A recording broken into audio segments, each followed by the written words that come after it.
I'm here. It's me. Oh my god, it's starting. Jesus Christ. Go away. Jesus. Thank you.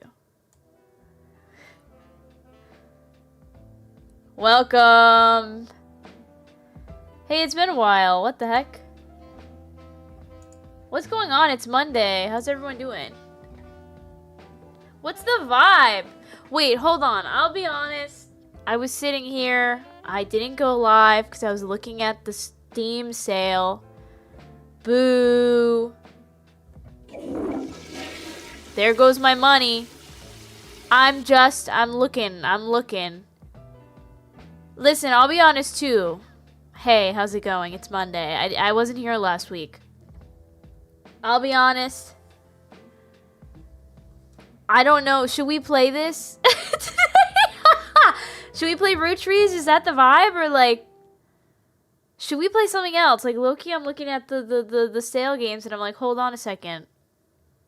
Do we want to amp up scariness? I'm seeing some games here. I'm like, hold on. Wait, everyone, let's have a chit chat. Let's just chit chat. How about for a bit? Let's chit chat. The chit chat, huh? Let's shit. Huh? Okay. Crave family drama. It is the vibe. 10 minutes per game. Okay. I mean, I'm down for it. That's why I chose it. But I'm just, I don't know. Like, I need to like. You know how, like, people will, like, play trumpet and then all, like, the farm animals come running, like, cows come running? I feel like I need to do that. Do-do-do-do! Hey, welcome in. It's been a while, it feels like. But we're here. Is everyone thriving? How are we feeling? September's almost over. Also, I was not scratching my butt. Thank you very much, Shay. Thank you for being a member for 14 months, though. What? That's crazy. Where the heck is it? Oh, here. Crazy!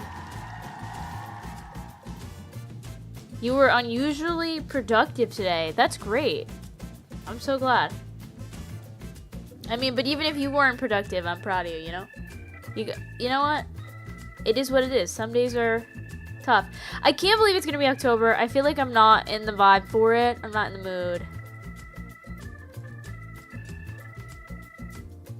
But I also am. Like, I'm real. Okay, I just lied. Because, like, I really want to play scary games. But I'm also scared. I do have video coming out this week. I'm really excited about. I was going to have it come out this weekend. But then I wanted to work on it more. So, oops. But I'm excited about that.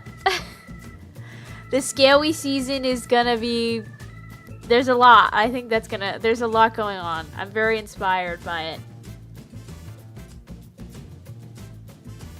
Hey, Cora, welcome in. Welcome in. We're gonna have a fun time. We're gonna be detectives today. But right now, I'm detecting the deals on Steam. I'm trying to look out for what I should maybe play. Ooh, I'm seeing some games on here that are like. Wait a minute.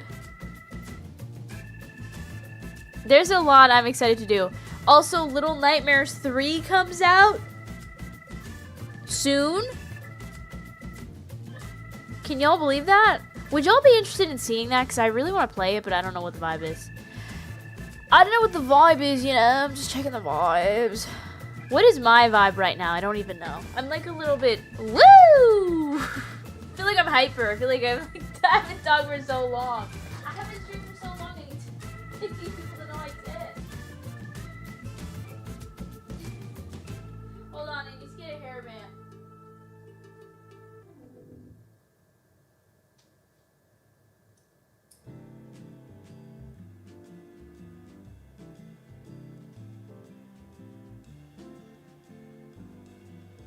The children yearn to put their hair up. The children yearn. If a Rinqueen is not streaming, does a Rinqueen exist?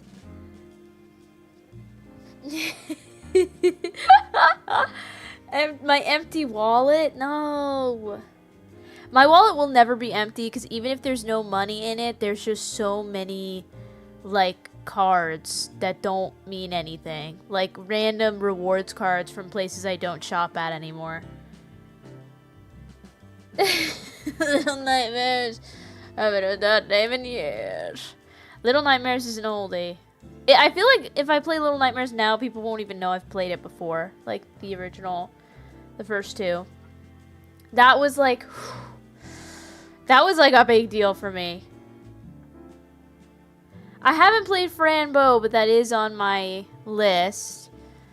Oh my god, there's so much stuff on sale. Like, what am I gonna do?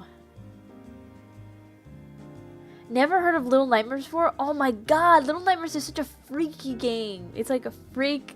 If a game could be a freak, that's the one, you know? Gift cards with $1. Gift cards I don't ever use that I always forget are there. Oh my god. Ah, some of these games. Oh! You found $200 with gift cards? Dang. This is why you gotta be a hoarder. You never know. You gotta.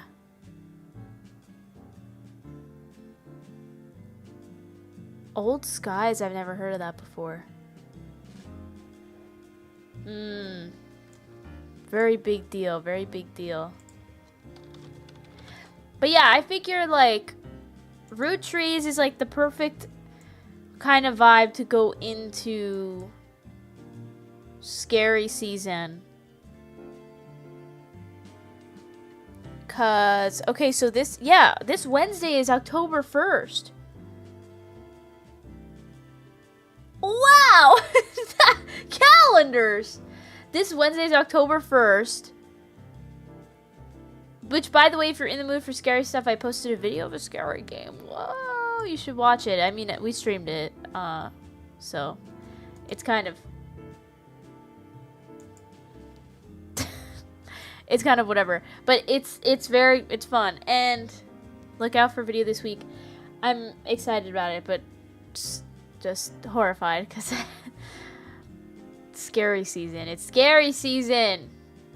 Gotta do what we gotta do.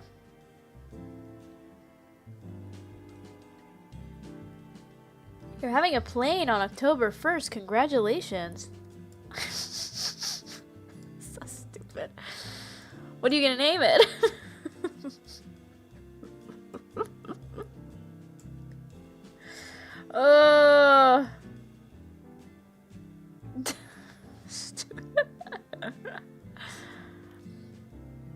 Y'all. I don't know what Hermitcraft is, but I'm sorry for your loss. I actually had a dream that I was on a plane and I had to jump off. And then the plane crashed after me, but it wasn't like fatal for anyone. So it really wasn't very, very realistic. But I suppose it's a good ending to the dream. Oh my god. I feel like shifting into the horror era is kind of like... I should also enunciate that more. Horror era is kind of like... It's giving Roottrees! Maybe that's why I'm gonna play it today. But like... It's tough. I know some people don't like horror games. It's hard to enunciate that word. Horror. Maybe I should say horror. The horror games. I feel like, because some are really gory. Some are really weird. Some people don't like scary. I'm also honestly sad that Roottrees... I mean, like... I don't know how long the DLC is, but I'm sad. Because it's like, I really like this game. Yeah, super scary and fun scary. Also, everyone has different avenues for it. Like, what they feel. But...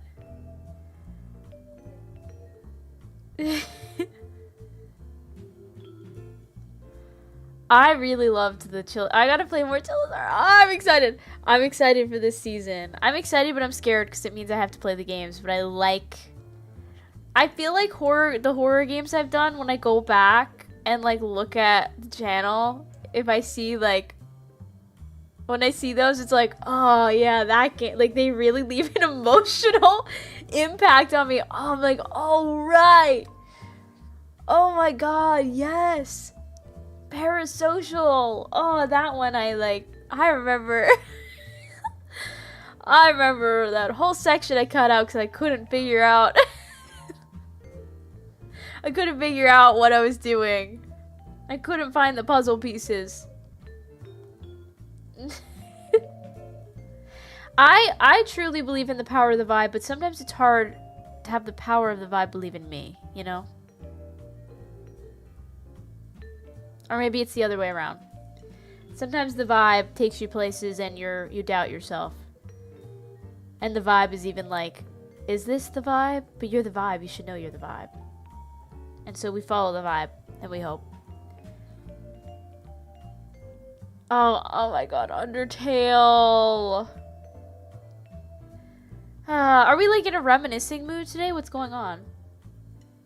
Sometimes you think it's the vibe, but this is the problem. Sometimes you think it's the vibe, and you go towards the vibe, and you enjoy the vibe, but then you're not sure if other people enjoy the vibe, so then you're like, wait, do I enjoy the vibe? But you did enjoy the vibe, so you should just go with the vibe. The vibe is carousel. The vibe is in ellipses. That's really beautiful.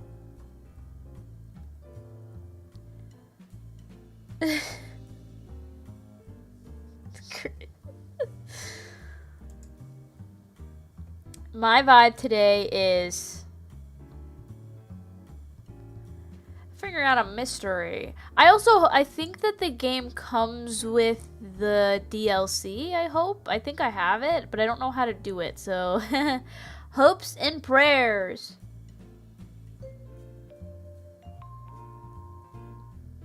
I literally can't read. R-H-U-C-D-F-G-P-L-M. Oh, here it is. I found it. Alright, are we ready to go back to detective time? I'm scared. Discovery Channel run. That was like a rare persona.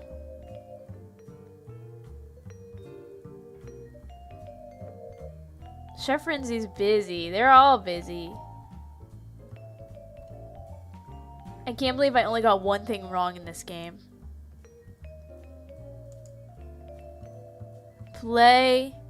Wait, what? Play the Roottrees are dead. I don't know. Steam is saying crazy things to me. But I'm ready. And perfect timing.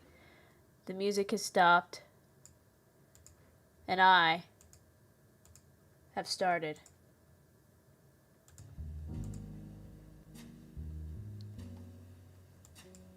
I've started. I've started. The t-shirt! I'm sorry, but like, the t-shirt is crazy!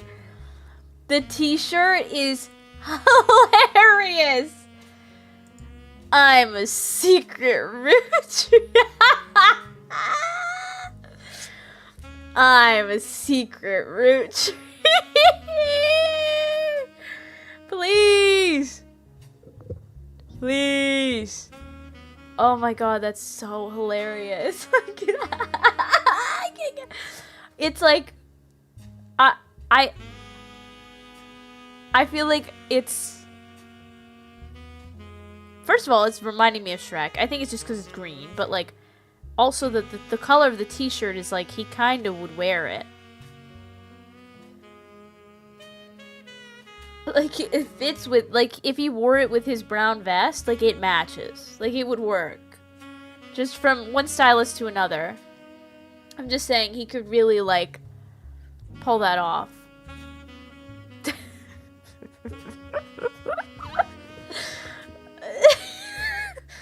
I'm a secret roottree.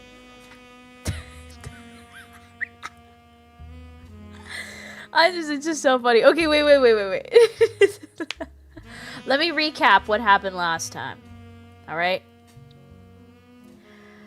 Now, you might have heard a story or two about the Roottrees. I can't even take myself seriously. I can't. I just spit everywhere. You might have heard a story or two about the Roottrees. But whatever stories you heard, they might not be the ones that you listen to. What the fuck does that even mean? What does that mean? Now this family owned a very large company. Candy company. You might say, hey, I've got a sweet tooth. Well, let me tell you, there's nothing sweet about this family history. Lies, deception, bastard children, cheaters, balding men. Nothing wrong with some of those. But there is something wrong with the fact that true love was hidden. True love was hidden. The love of one Sam and one Mr. Miller. I forget his first name. And that love parented a child that was a bastard child. That was a secret root tree. And that is what we learned previously. That there is a clause in the family that has it so that every member of this family, every blood relative, if you can believe it, gets a share of the money made from the company. The reason why she's a bastard is the reason why she doesn't get any money until now. That's what we figured out. And she published her book. And I don't remember if there's anything else that happened. I don't remember. I just remember that it didn't get very great reviews. But that doesn't mean it's not a great book. I've read many books that are 3 stars. And they blow my mind away. And I've read many books that are 5 stars online. And they are close to trying to read a pile of dog shit. And so, who really knows the truth of the story? Well, apparently there's more to it, and that's what we're going to find out today. The Roottrees are loading. I feel like I started to sound like the Grinch a little bit. Alright, here we are. Let's fix the mistake that I made. And, go ahead. Make sure that's clear. These two are switched. It's Joan. See, this is what's so annoying.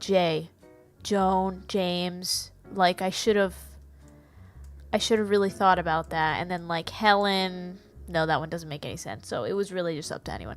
So I don't know what to do now. Like, is someone at my door, or like how do I do the DLC? Anyone know how to activate that? Because I did not look it up, and I was just hoping it would work. But I guess I could always look up something that I really want to.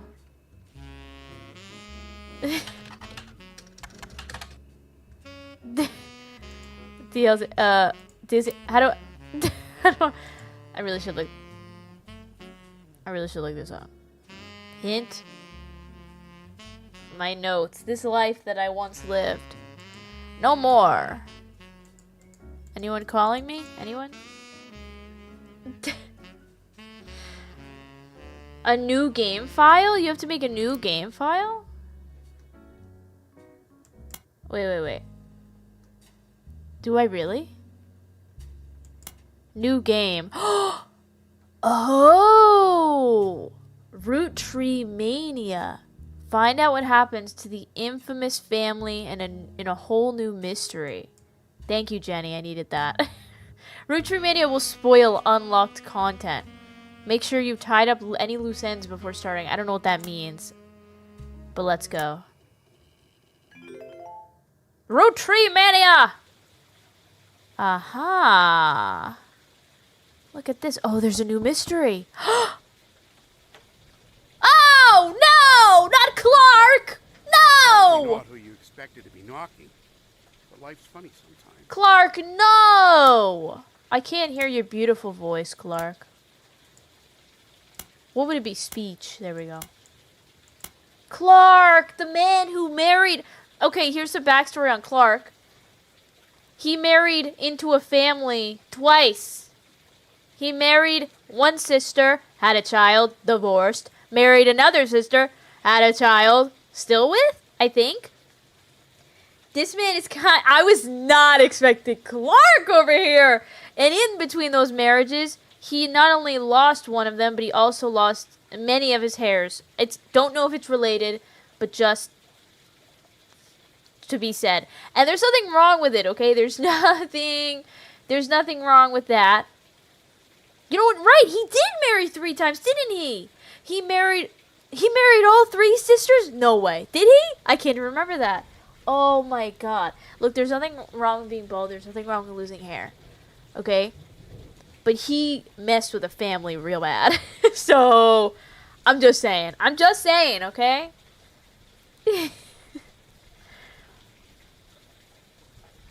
Wait, grayscale? There's something about grayscale? Wait, what is that? Settings, graphics. Oh, accessibility. Reading font size? I don't see anything. Light strobing. Do we want to turn that off? I don't know what that is. Oh, that was not for me. Well, let's turn off the strobing lights anyway. It's good to not have that going on. He was with the other 2 sisters and got caught. Right, he got caught. She caught him. Oh my god, what is this man trying to tell me? What is gonna happen? I have no idea. He said, I'm Clark. Probably not you expected to be knocking, but life's funny sometimes. There were a lot of things that just went through my brain, and I'm not gonna say any of them. Clark, how did you get my address? You've done well staying anonymous. It took us a while to track you down. Us? A lot has happened in the last year. Far too much of it public. But there's stuff going on behind the scenes, too. Okay. Oh my god, can you speak words? I can't imagine what this family is doing now that this book came out. I wonder if they were sitting around like, oh my god, it got such bad reviews. Like they're the reason why it got such... They might be the reason why it got such bad reviews. I'm just saying, maybe it was rigged. You know what was not rigged? How ugly the merch was. That unfortunately was just... That was just unfortunately... Sorry, I'm not here to roast, okay? I'm not here to roast. I'm here to cook. Slow cook. Ronnie's gonna marry you too. No! No! I will only... The only person in this family that I will marry is Guinevere. Is that her name? I don't remember her name. The actress that I loved, of course. I never wanted to be president. I'm not great with stress. Wait, you're president now? My mother's deteriorating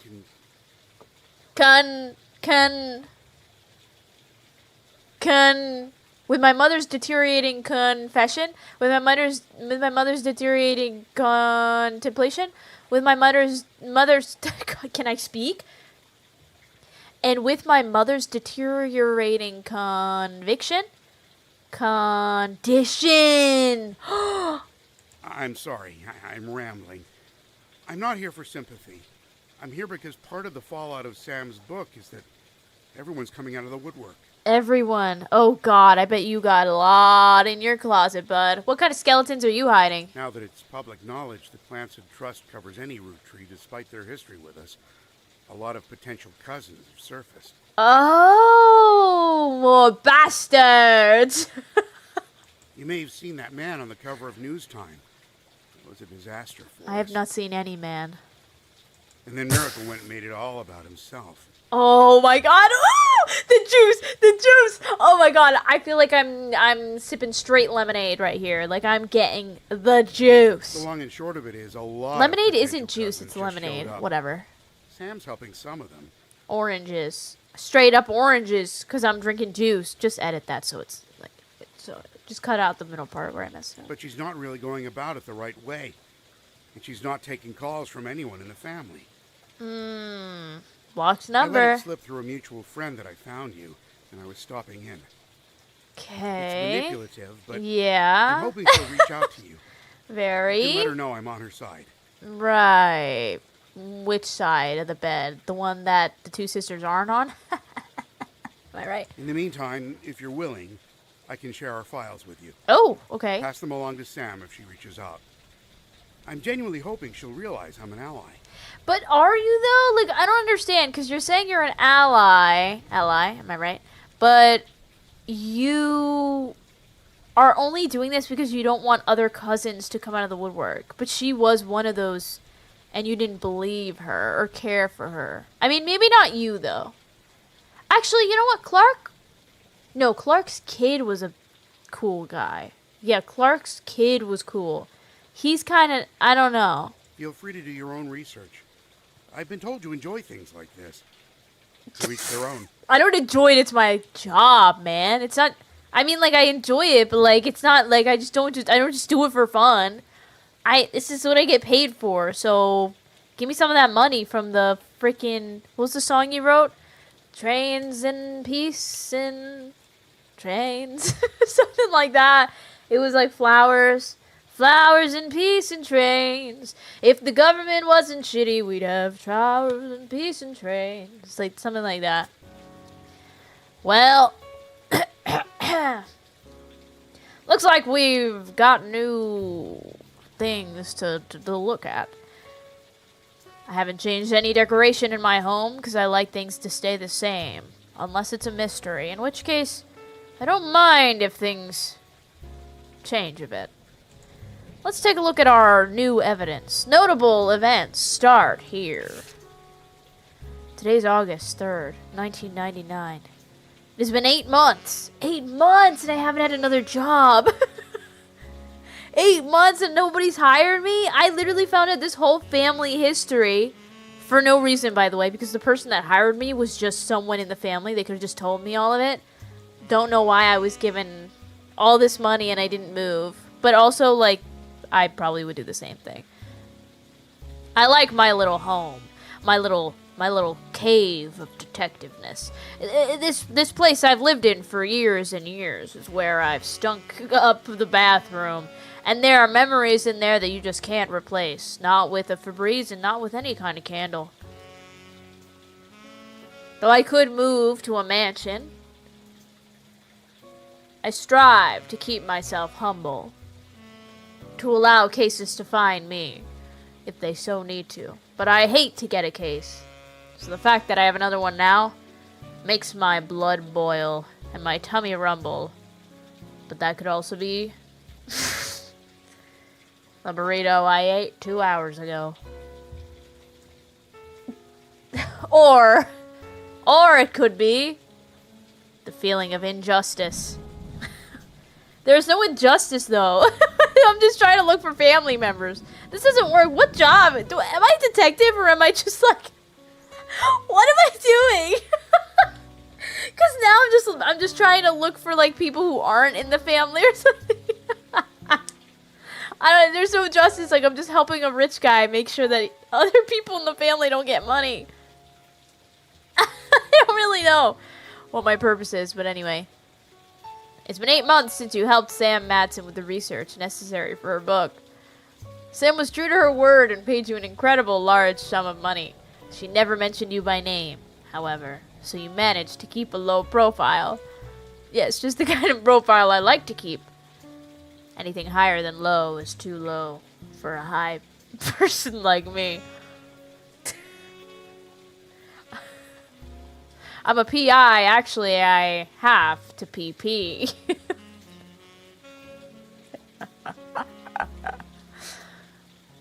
The Roottrees, on the other hand, have not kept a low profile.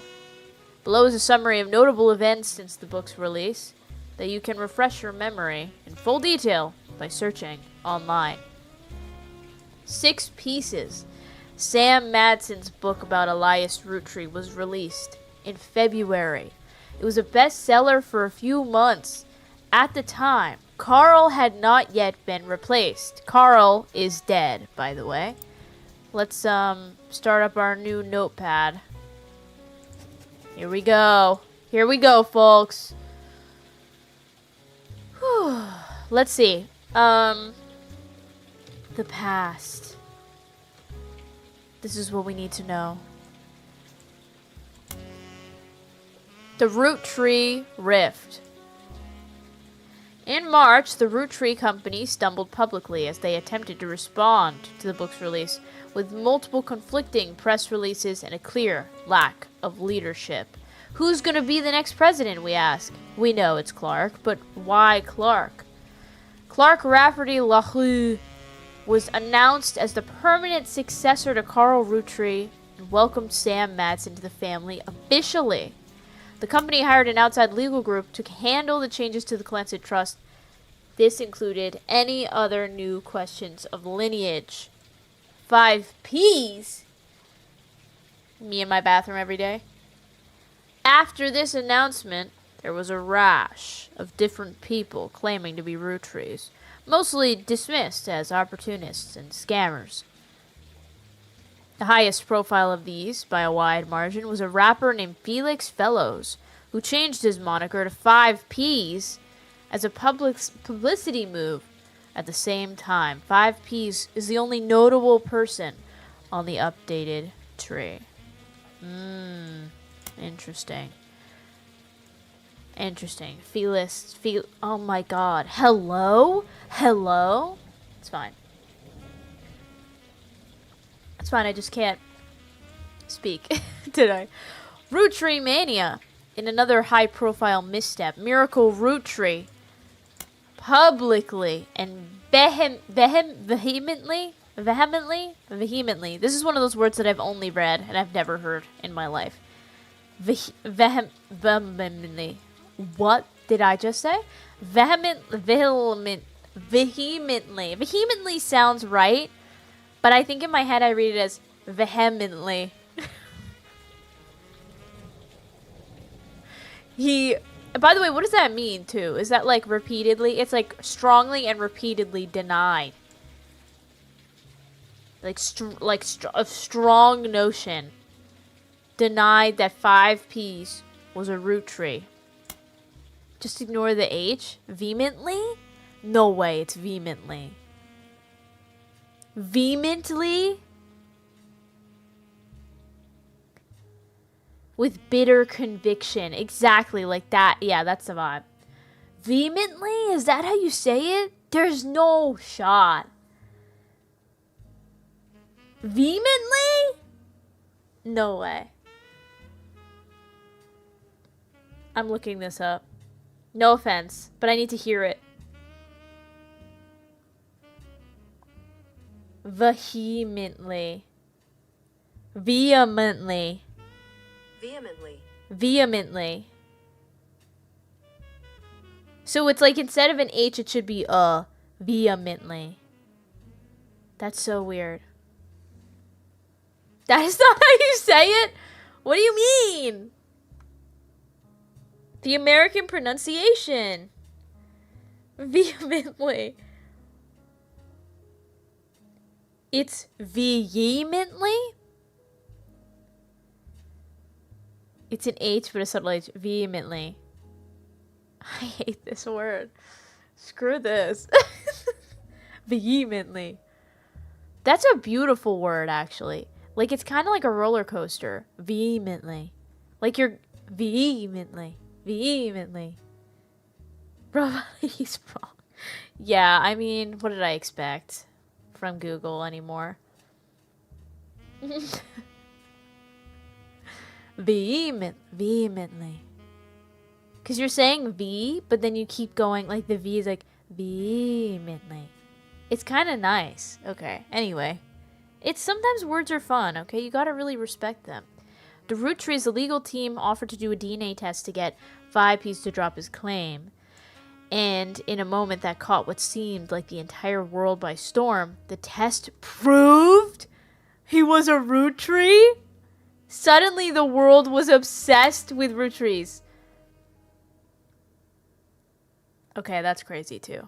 Just missing the T. Are you kidding? Okay, great. I'm just gonna leave it there. At Anonymom and Jane Doe Roottrees. In July, an anonymous woman who the press began to refer as Anonymom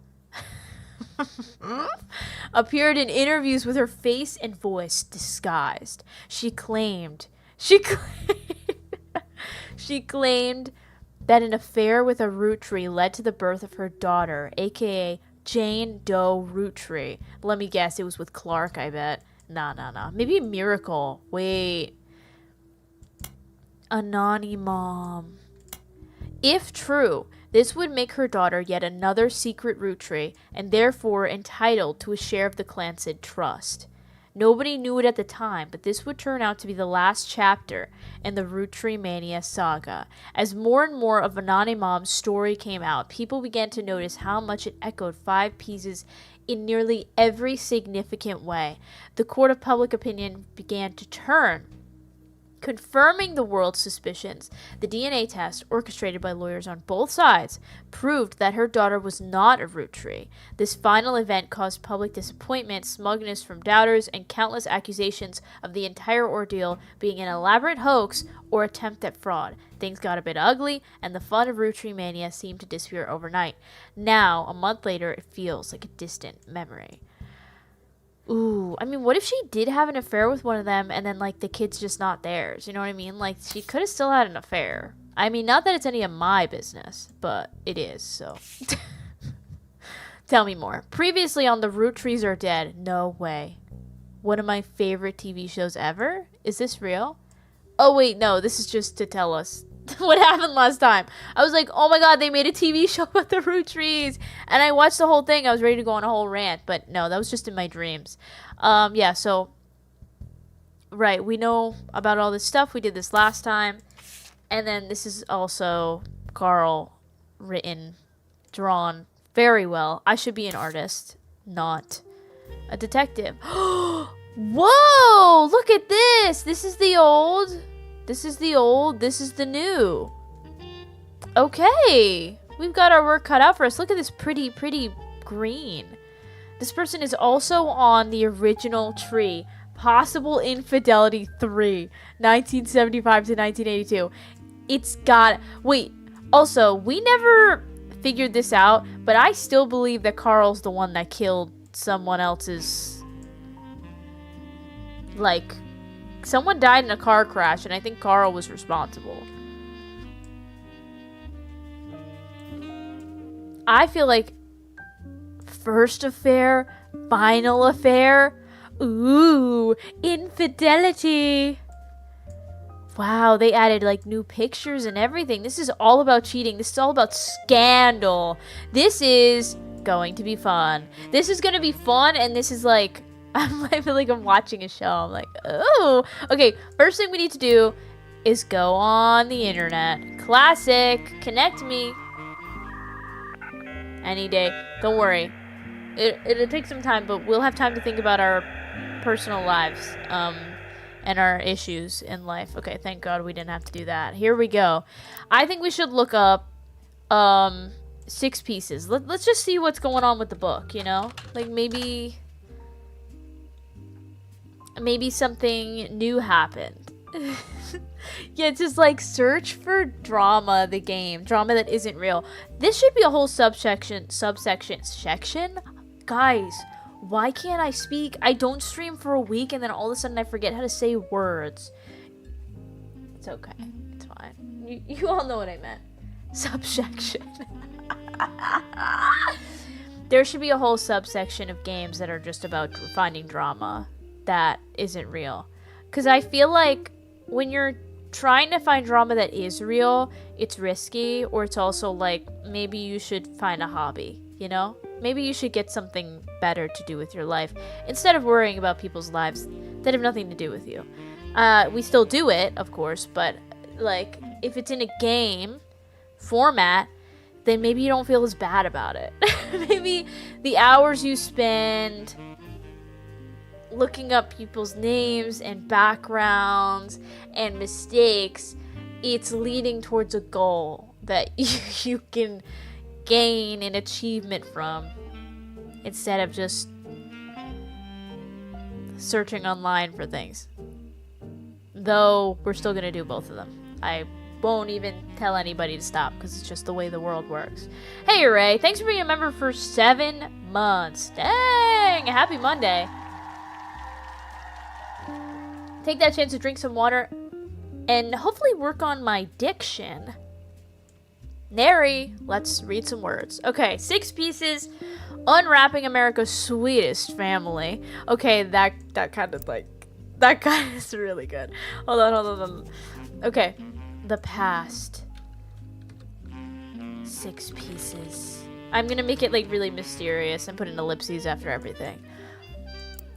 I love that. By Sam Madsen, was released in early 1999 and perhaps assisted by the still relatively recent plane crash shot to the top of the charts. That is kind of insane that the plane crash happened and then she published her book.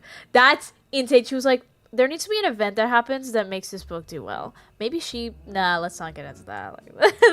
Let's not accuse Sam Madsen of anything except for being a brilliant author and talented person. Reviews of the book were mixed, and its time on the bestsellers list was limited to only 2 months. Most reviewers agreed that the core of the book, about Samantha's fathers and the struggles they faced, was compelling, and that the takedown of the hypocrisy of Elias Roottrees was deserved. However, many took umbrage with the timing of the release and the tone of the book, which seemed, quote, vindictive. I could agree with that. But also, like, take up an opportunity, you know? Girls gotta do what a girl's gotta do. I don't know what you want from me. The fallout from the book led to the Roottrees company scrambling to release a statement, and due to a conflict of leadership, famously released multiple conflicting official statements over 3 days. You guys gotta get your eggs in one basket. You can't be putting a bunch of official statements over 3 days with different things inside. You just can't be doing it. You gotta get all the eggs. I'm telling you, collect 1, 2, 3, 4, 5, however many Roottrees. You gotta put all the eggs. And you gotta get a basket, and you gotta put them in that basket. I'm telling you, you gotta do it. This confusing move was referenced in popular culture.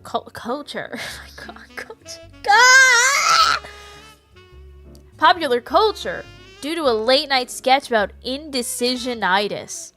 But more traditional analysts have been calling it the Roottrees rift. Okay, this is the rift that we have been told about. A few months later, due to Roottrees mania, the book re-entered the charts and sold even better than the first time. Okay, what about older posts? That's really cool. So we can now see, like, we can time travel to the past. Oh my god, the internet's crazy. Let me look up this sweet old book. Let's get a copy for ourselves. Why don't we? Let's do a little reading. Let's have a little summer reading, fall reading time. Sam Madsen's book. Here we go. Released earlier. Oh my god. Sorry, this is gonna happen a lot, by the way, and I'm gonna get mad about it the entire stream. Whenever I misspeak, I'm just gonna scream, okay? Just so you know.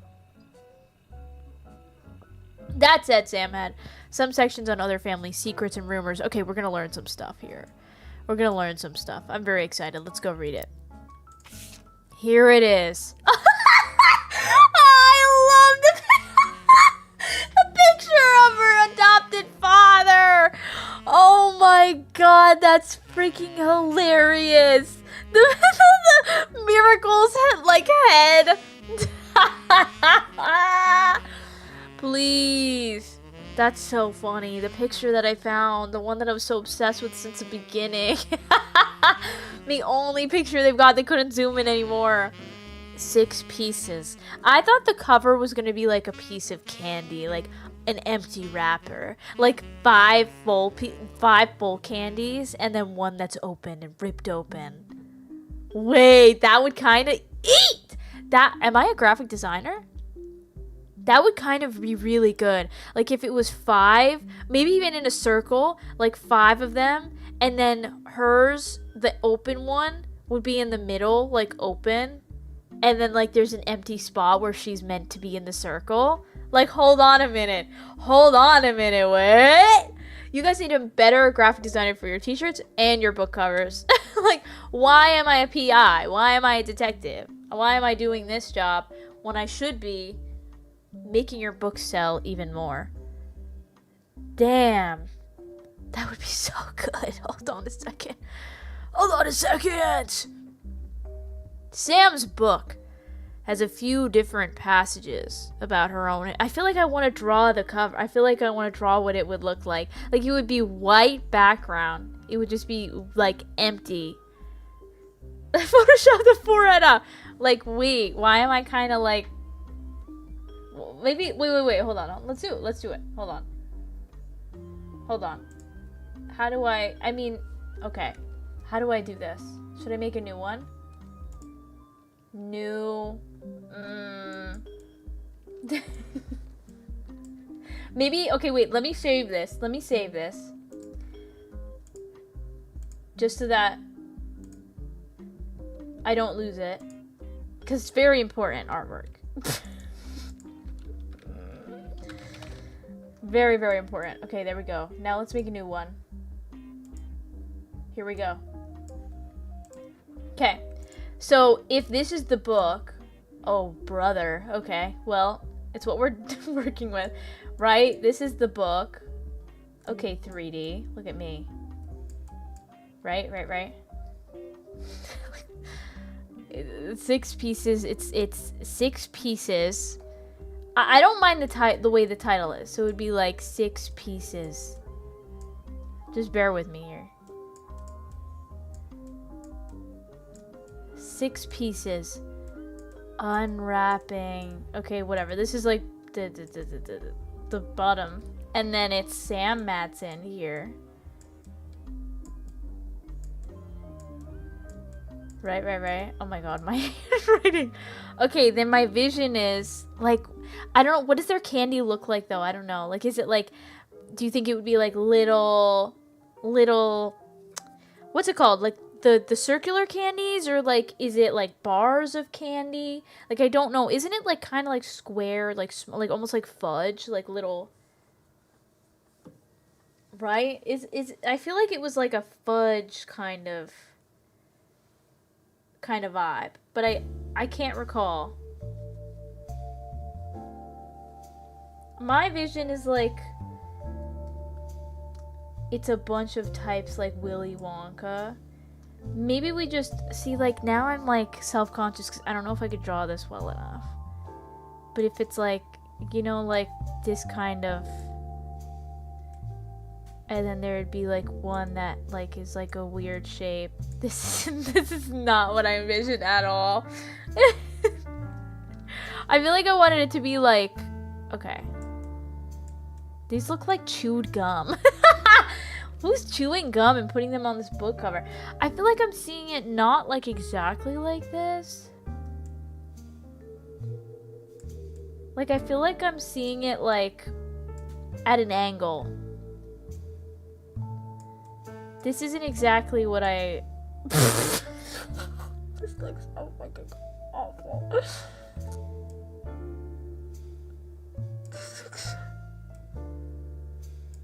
This looks like... I can already tell this looks like it... That looks so bad, but like, you see the vision?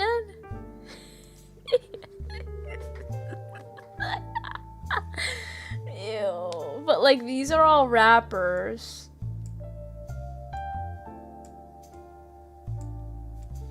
And then that one's open candy. And this is the open wrap. You know, maybe their cover was better. Maybe their cover was better, okay? This is not amoeba! This candy is a wrapper! You see the... I kind of actually, like, you know what's funny is, like, I don't see it like this at all. Like, I'm seeing it, like, at an angle almost.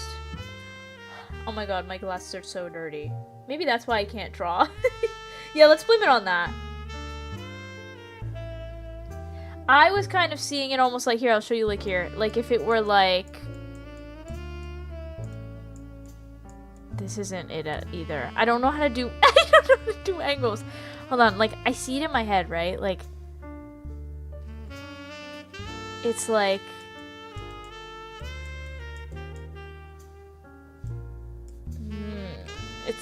it's like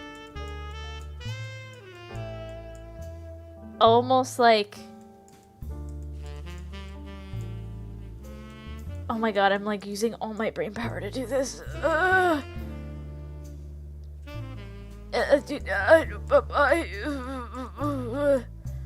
And then like this is too down. This is too down. It's supposed to be a little bit more up. Like the camera would be up more. I really can't do this. Like would it be like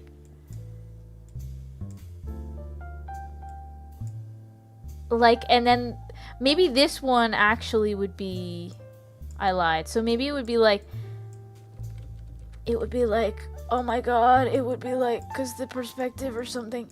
This one would be the open wrapper. Like the wrapper would be like open or something. And this would be her. Like these would all be wrapped. See? You see? You see what I mean? Or like, it would be more in there. It would be more in here. Hold on. Oh my god. So it would be like there. This isn't real. I actually envisioned it too like I keep seeing it like this one. Where like it would be like more half moon and then the wrapper would maybe be like a little bit like over here. Like crinkled. You know what I mean? Like a crinkled, messy wrapper where they're like surrounding her. She's, you know? God. I don't know. Whatever. You see the mission. Okay, whatever. Spent way too long doing that.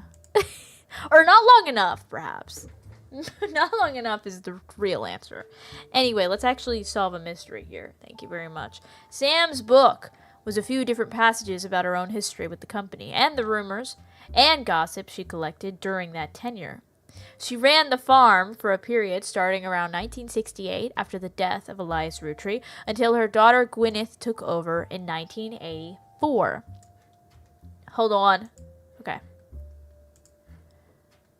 Most of the relevant rumors coincide with the reign of Guy Hudson, who took over as president in 1978. Sam was very much not a fan of Guy, and according to the 6 Pieces, it was an open secret within the family that Guy was very much not a fan of remaining faithful to his wife, Patricia. Okay, Guy, cheating scumbag. Got it. Guy. Classic. Okay. Many of their hires at the time were young single women, and Guy often spent a lavish amount of money on private parties. Hardcover edition, please. Hey, Shay, thank you so much for the donation. Hey, anytime. Hardcover, softcover, anytime. Oops, did not mean to do that. Wait, actually, does anyone have a preference of hardcover versus softcover? I love softcover personally, but maybe that's just me. Oh my god, this smudge in my glasses will not go away. I can't focus on my detective duties if I'm seeing a smudge in my eyes. Okay, I think I got it. Perfect. Just don't. If you have glasses, don't use your finger to oh my god, to push up the middle. Because it'll just ruin your life. It might make you seem smarter, but it will just ruin your life.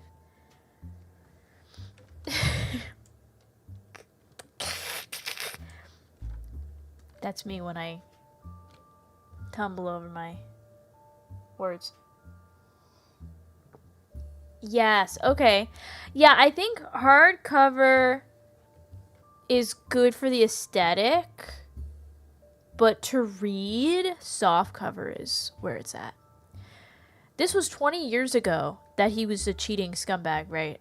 And Sam warns that most of it is hearsay. Still, you find the following information that may be relevant. One of Sam's farm supervisors was named Elizabeth. Elizabeth had a daughter who Sam never met, but who worked as one of Guy's secretaries. Ew! According to Elizabeth, a caterer from a local restaurant called Antonelli's met her daughter at one of Guy's parties, and they eloped quickly due to a pregnancy. Elizabeth wasn't aware that the party was for swingers. Imagine going to a party and not realizing it's for swingers. Oh my god. Rumor has it that her daughter showed up with Guy and didn't seem comfortable switching partners. Oh boy. Showing up to a swinger party and not realizing it's a swinger party. No, not Elizabeth the doll. Not Elizabeth the doll. Please, no. No. No. Oh my god, 20 years ago? Though? Okay. I don't believe this. We'll see with the evidence we get. I don't think this is actually Elizabeth. I imagine Elizabeth the doll to be more from like 1813 or something. Or like when like lamps didn't exist yet, you know? Like I feel like she's gonna... But who knows? I could be wrong. We'll see. Maybe we solved 2 mysteries in one.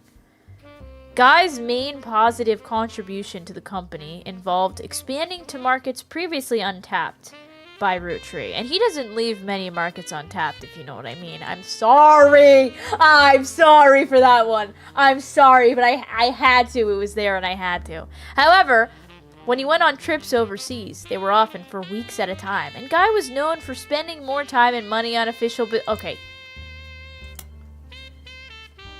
Okay, with the... The saxophone, the trumpet, just it's a lot. Okay. They were often for weeks at a time, and Guy was known for spending more time and money on unofficial business than meetings with distributors and manufacturers. It was said that he bribed at least one politician to open a factory in Brazil. Okay, we might be able to get something from that, maybe, if the bribe worked. I don't know. There's also a section where Sam speculates that Elias may have also cheated on Gwyneth. Gwyneth was always much kinder to Sam than Elias was, and was the first to invite Sam to family events. While she has no hard evidence, Sam always got the impression that Gwyneth was able to coerce Elias into allowing Sam back into the family using some kind of leverage instead of it being a natural course of events. She mentioned that Elias and Gwyneth were known to loudly argue, sometimes about another woman. Sam also says her son, Ernie, once asked her, "Who's Beth?" because she overheard them yelling about someone with that name. Elizabeth? What if they all cheated with Elizabeth? What if Elizabeth cheated stuff with everyone in the family? As far as Sam knows, Elias once had a secretary named Elizabeth, a different Elizabeth than the supervisor from the farm, but never met her. Are we sure it's a different Elizabeth? Let's be honest. Let's be honest. This saxophone gets really loud. It gets crazy loud. Okay. We've learned quite a bit. We have learned quite a bit. I think...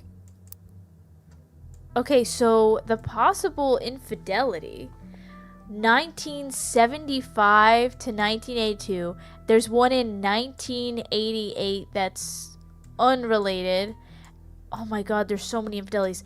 Well, 1921 would be from you know who, Mr. Up here. Elias Roottrees with Elizabeth something. So... Girl, click on faces in your evidence tab? What? Okay, well, I can't take a picture of Miracle's forehead, so... How do I, like, can I not take a picture from here? I have to look it up myself? Okay, I guess we've got to search... Let's try Elias Roottrees. Wow, this is like a big... This is a lot different. Okay. Elias and Gwyneth Roottrees were never really celebrities, but the general public's perception of them as classic faces associated with the Roottrees Candy Company had always been in somewhat high regards. This was Elias's intention as a family man with his family brand. Since 6 pieces, the candy company has placed much less of an emphasis on Elias as a historical brand-connected figure. But there have also been those who have... This is like if Colonel Sanders turned out to be like a cheating, homophobic, like freaking blood-obsessed... Blood-obsessed is a weird thing to say for that, but yeah, like a jerk, and then they just stopped using him in the promotional materials. That's what I'm imagining. There have also been those who have argued that it was his right to decide how to split his inheritance, and that he did nothing wrong. This has led to some heated television exchanges and countless op-eds. Op-eds? The first Anderson Maple Farm only used to be a popular tourist attraction during the summer months when it had special tours. However, it has since been an explosion of off-season business as some religious and political groups decided to visit to show support for Elias and Gwyneth's traditional values and financial rights. This rise in support was in turn followed by pickets from gay rights activists when some particularly inflammatory organizations made their pilgrimages. Amongst all this conflict, the farm has since shut down, seemingly indefinitely. The website says check back later, but has no date listed. The quotes from Bess Williams' book appear to have been taken down. Okay, so let's look up the farm. A lot has changed then. A lot. I don't see their website. Maybe we see about blood is thicker than syrup, but I can't see anything about... Oh my god. Okay, anything about his farm. Okay, here we go. The Butler County Times has had consistent ads for tours and demonstrations at the first Anderson Maple Farm for a very long time. The farm also appears every so often in a section about things to do in Butler County.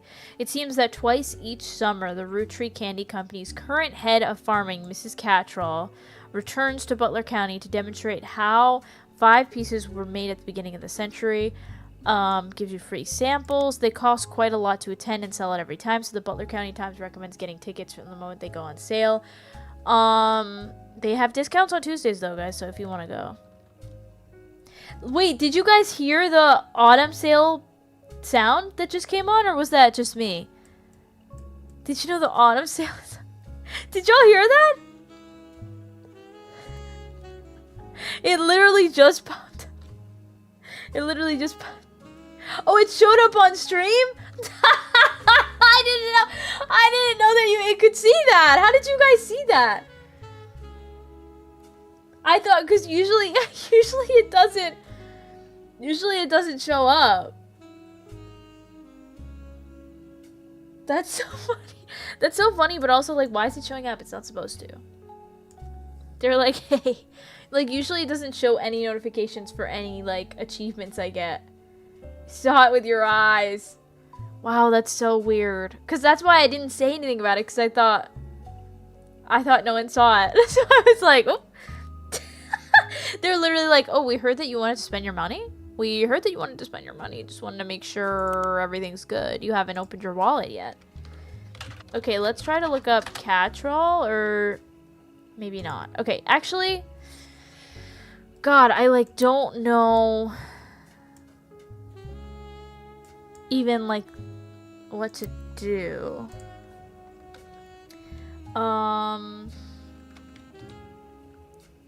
Anderson Maple Farm. Like, how do I get...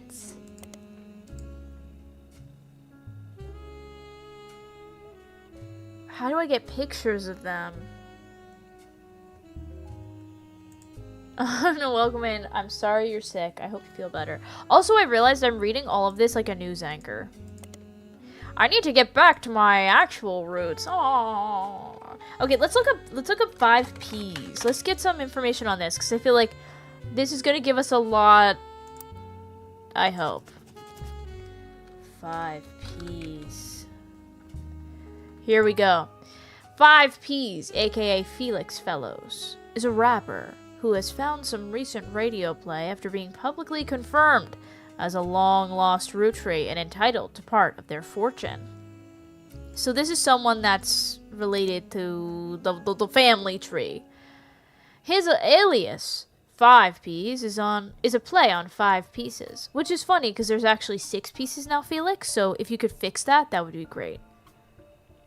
An article you find on a website known for their particularly harsh reviews of modern music gives his most recent album, Root of All Evil, 1 star out of 7 for whatever reason, with the headline, "More poser than my action figure collection." Outing yourself for having an action figure collection while also roasting someone else for their terrible music creation is very interesting. Nothing wrong with having action figures. Just something I had to point out, you know.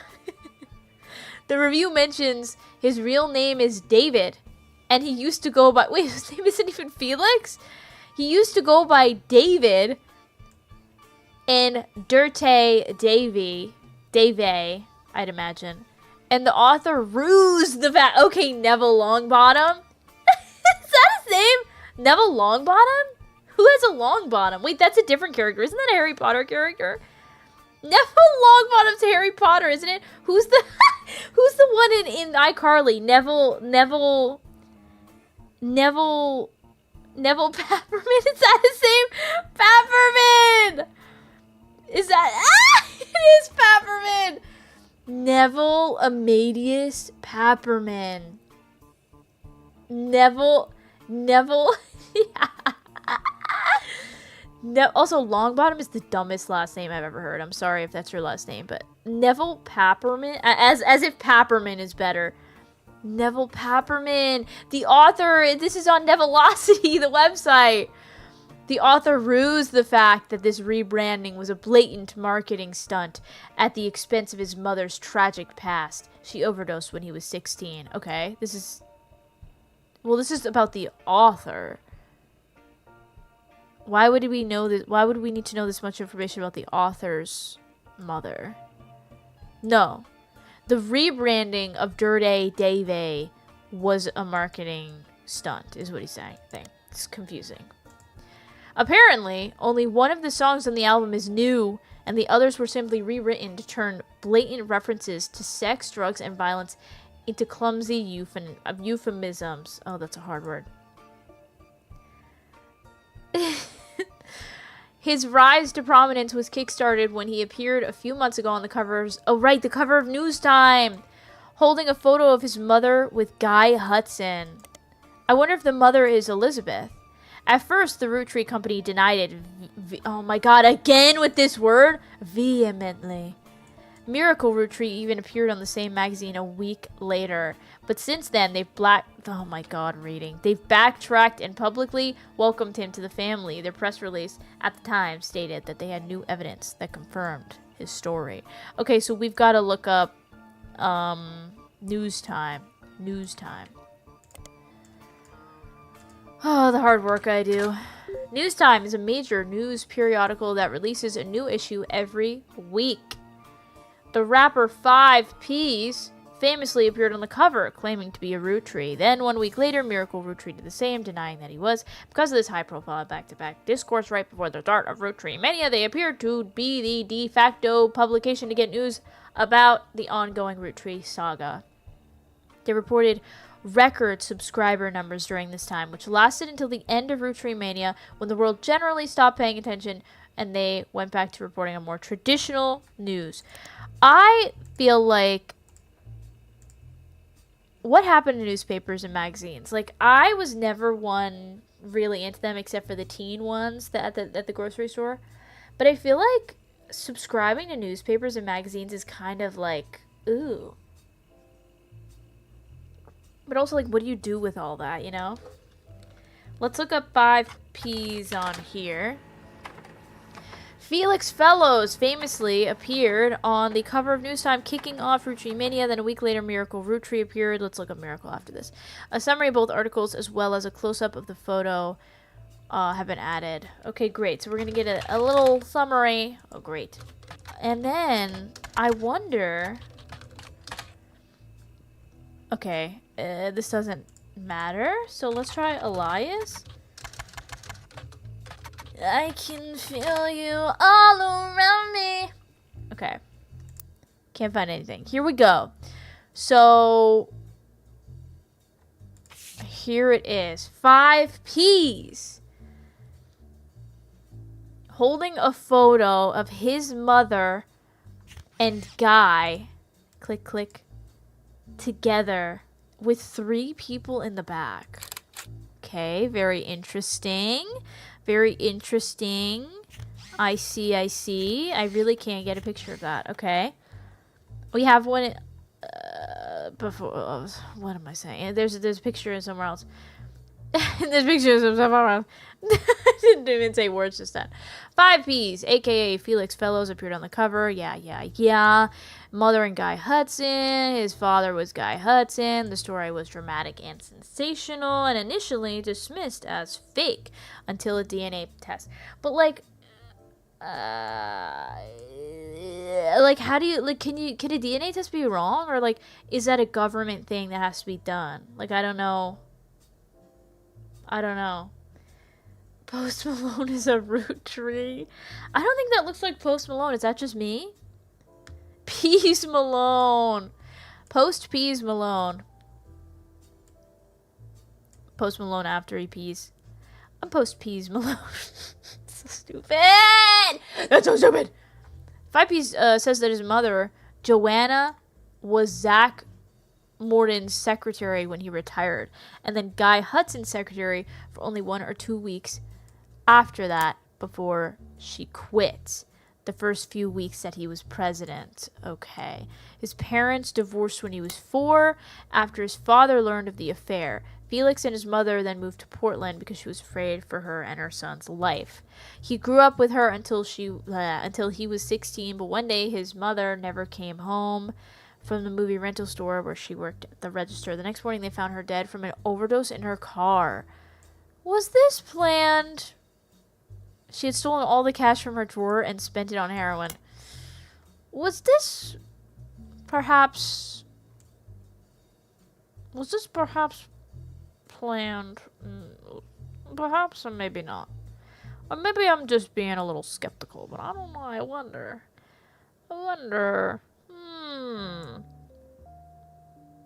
As Felix went through her belongings, the only things he had to remember her by were a hairbrush she always used, some photos, and a stuffed animal from her childhood. But then he found it. What if there's something in the stuffed animal? Okay, I don't know. Let's not gut her stuffed animal.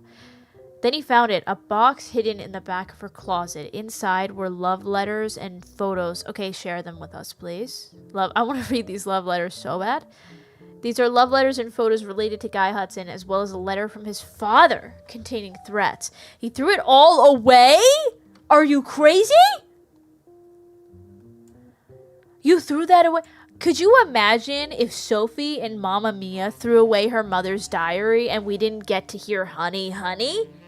And we didn't get to enjoy that entire film and show? Could you imagine if it ended at Sophie being like, I don't think I need any of this, and throwing it out, instead of reading about her mother's sex life? Can you imagine being robbed of that? I can't believe he did this. He threw it all away. You're crazy. You're crazy.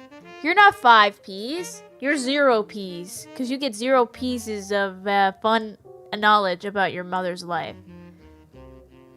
Honey, honey, Guy kill me. Honey, honey, Guy's my daddy. Honey, honey, wap, wap, wap, wap. Okay, listen. Can we really just, like, calm it down, please? Candy, candy, I'm a Roottrees. Candy, candy. Wap, wap, wap, wow. Oh my god, the saxophone is still so loud. Why is it so loud? Also, $3.50 for a magazine, is that a lot, or am I just like... I feel like that's a lot for 1999.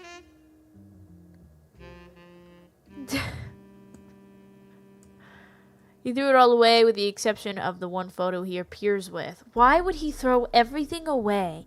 The juicy love letters away? The letters away and keep the photograph? Why would he do that? Why would 5Ps do such a thing? Why would he do that? He says it was the only one where they were dressed. Okay. Okay, maybe I understand why he did it. Perhaps I understand why he might have thrown them away.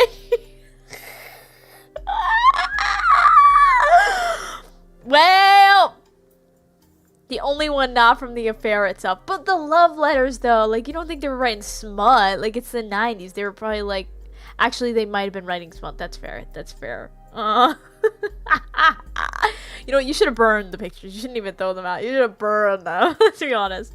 The picture is shown in full inside the magazine beside your evidence. Perfect. The magazine also includes some additional history about 5P's career. Felix Fellows was born to Riley and Joanna Fellows, but has never rapped without a moniker.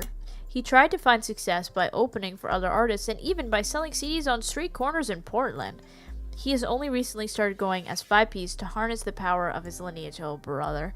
I can't wait to hear one of his songs. Can't wait.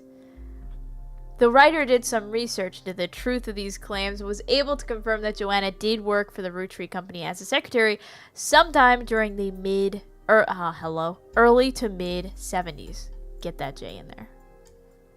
It also confirms she died of a drug overdose and that Felix went into foster care soon after they were unable to track down his father. Oh my god.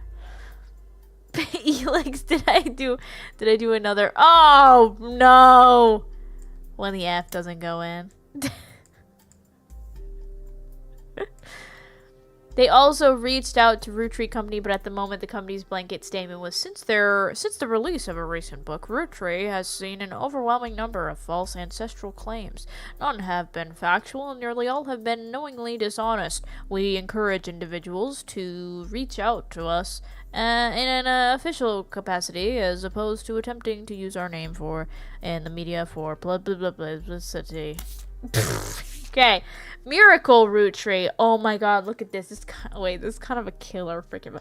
Wait, you know what's so funny? Why is Miracle this, like, religious and, like, I think homophobic because he doesn't like Sam person, and he's wearing a pride tie. I don't know, you're kind of outing yourself here. Like, I don't know what you want me to say. But this picture kind of goes hard. Like, look at in the glasses. You see Felix in the glasses? Like, that's kind of sick. But his hand is going,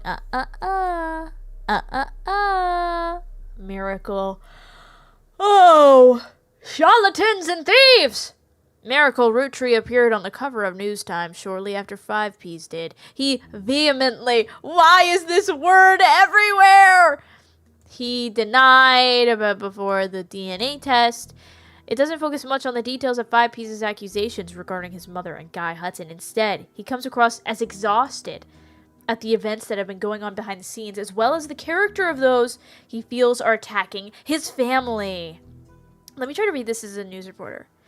He starts with 5Ps' content. No, now I lost it. It's gone. He says that although most of the book was based in fact, it left out anything that wouldn't fit the agenda. He points out that Sam's daughter still earns a generous, quote, generous salary for overseeing the farm division of Roottrees, and that Sam did the same before her. That Sam's family was not destitute, and that really it was only her son who, quote, chose to take on a job with no salary. Oh my god. That's messed up. Chose to take on a job with no salary? Like it's a choice to be born, I suppose. He claims that though they didn't have to, the family helped pay for her son's medical bills after voting that it was, quote, the right thing to do. Miracle also says that the story about his father, Elias, shunning EC was one-sided, leaving out Edward Clancy's claim. Huh? Is it raining now? When did it start raining? I just hear rain now. The saxophone's gone. Now the rain's pounding on my skull. The shunning EC was one-sided, leaving out Edward Clancy's blame in the whole thing. Elias gave him a simple ultimatum. Stop sitting or be disowned. Okay, Jesus Christ. Stop sinning or be disowned. Crazy. Miracle says it was EC's own choice and that Elias allowing him to earn food and shelter on the company's dime was a kindness, especially considering that he and John continued to live together. I'm going to strangle myself in Minecraft.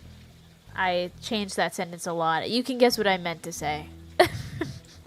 Miracle then pivots to the fallout from 5 Pieces. He recounts a deluge of claims to the Clancy Trust that the family have been subjected to. He doesn't cite any specifics, but says that every time someone comes forward, the family devolves into arguments. They've had to hire an outside legal team to help, but so far every case has been demonstrably, quote, laughably false. All they do is tarnish his family's reputation.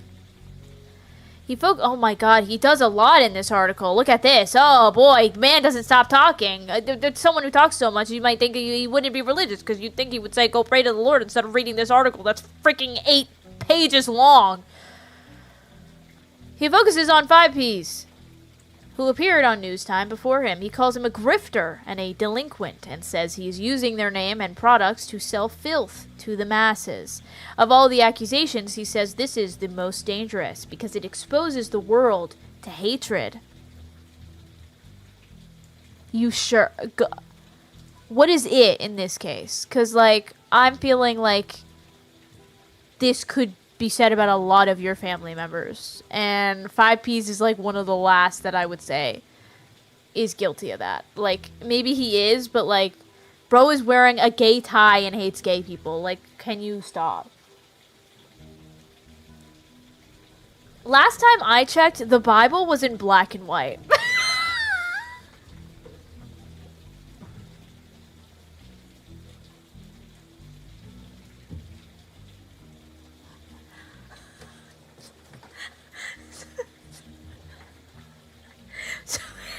So maybe you should take that tie off, my man.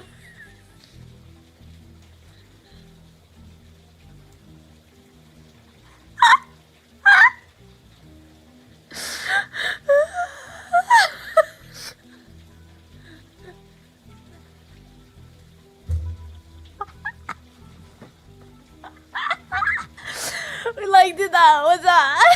That kind of went hard. I can't lie. That kind of went hard.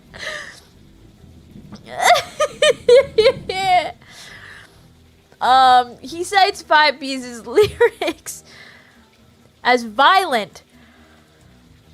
Oh my god, sorry, reading this article is so freaking boring. Violent, sexist, and ungodly, and prays the boy will repent, retract his lies, and find religion. I don't know if he can find religion after he found those photos in the back of the picture. Charlatans and thieves, not in my household. Yeah, so we're gonna have to listen to the 5P's song, actually. Lastly, he turns to the future. Miracle states that those that wish to hear the, quote, true story, unquote, can join him on his farewell tour this upcoming fall. Oh, guys, it's this fall. We gotta go. The Miracle's Roottrees are planning on touring the country's churches one last time. And that now, at the age of 71, Miracle is the oldest living Roottrees. We'll see about that. Whoa, okay, I'm not threatening an old man, okay. While he plans to continue preaching at his own church in Butler County after the tour, this is, quote, your last chance to hear the truth from the man with the most complete recollection of one of America's most notable families in your own hometown, end quote. The article mentions that Miracle's son, Miracle Jr., did not wish to comment, and has a statement from Clark Rafferty LaRue, through the Roottrees law firm. Quote, Miracle does not speak for his entire family. We're working carefully on a plan to definitively disprove any claims of infidelity in our family's past. I'll sit that farewell tour out. You know what, guys? I'm good. You guys go ahead. I think I'm gonna just save. I need to save some money. When like you need to save money, but like you specifically say that when you really don't want to go to things. I would love to go, but I need to save some money right now. I need to save some money right now, and time and effort and energy, but mostly money. Like I would totally go. And I would totally, like, repent, but, like, I just really need to save some money right now. I really gotta save some money. Yeah, also it's crazy that, like, this family is so huge, right? And, like, someone will say something, and you just assume that they all are talking to each other and making the same, like statements. Because this is a huge family. Like, if one person in this family says something, how do people think, like, everyone in the family believes that, you know? But also I get it, because it's like such a like tight ship they're running out there. I don't know. The article also does not refute Miracle's claim that he's the oldest living rootree.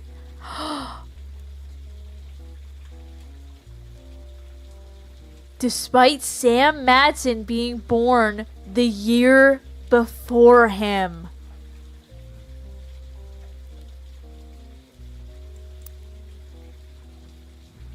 Oh.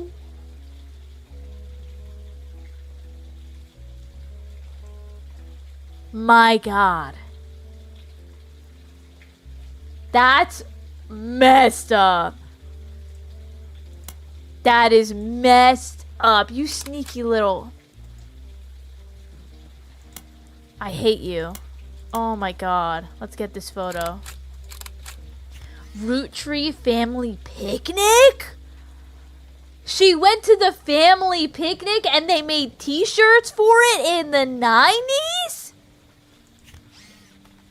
The rapper 5Ps appeared on the cover of News Time holding this Polaroid. They're at the company picnic. Oh, see, when I see Rootree family picnic, I don't think it's about the company.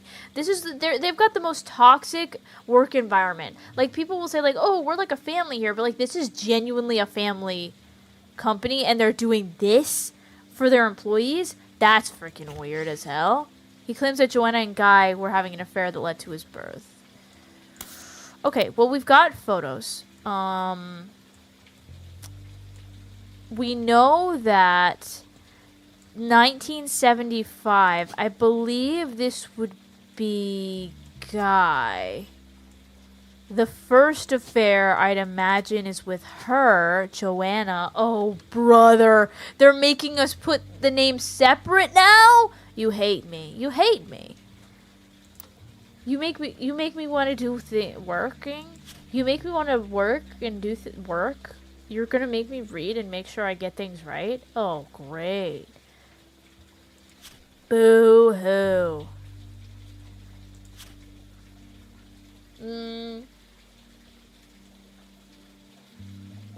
Wait, so is the first affair with Elizabeth or with Joanna? Is Elizabeth the second one? Joanna? But wait, I'm confused, because is her last name Fellows, or is it Davy? Like, get out of here. Who are you? I guess it's Fellows. Her job was a secretary until later when she was working at retail.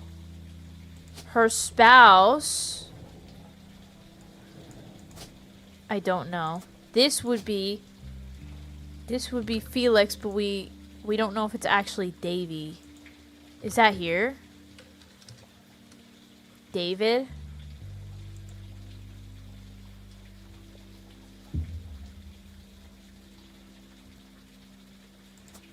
But that could also be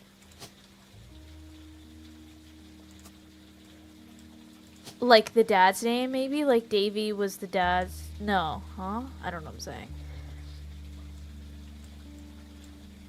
First name 5, last name Peas. $5 for long. Okay, Dirty. See, like Dirty Dave. His real name is David, so I think I'm gonna do David. Okay,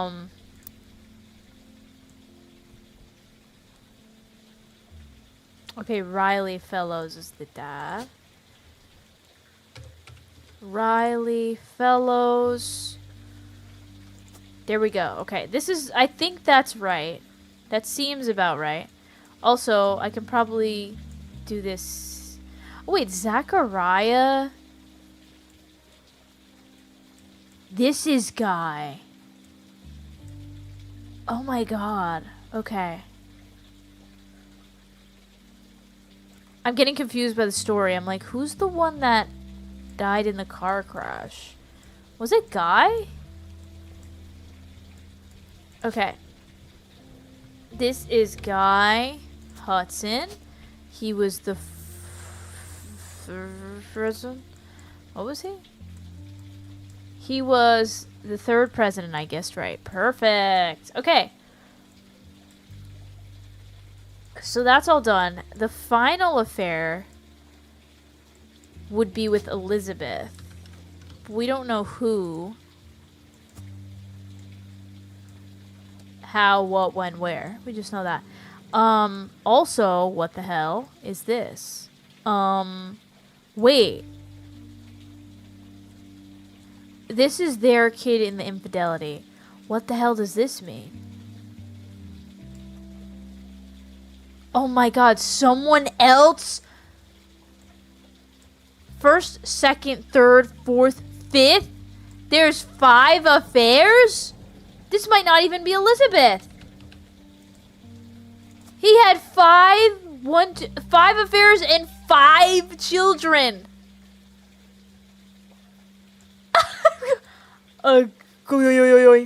Huh? This is Elias.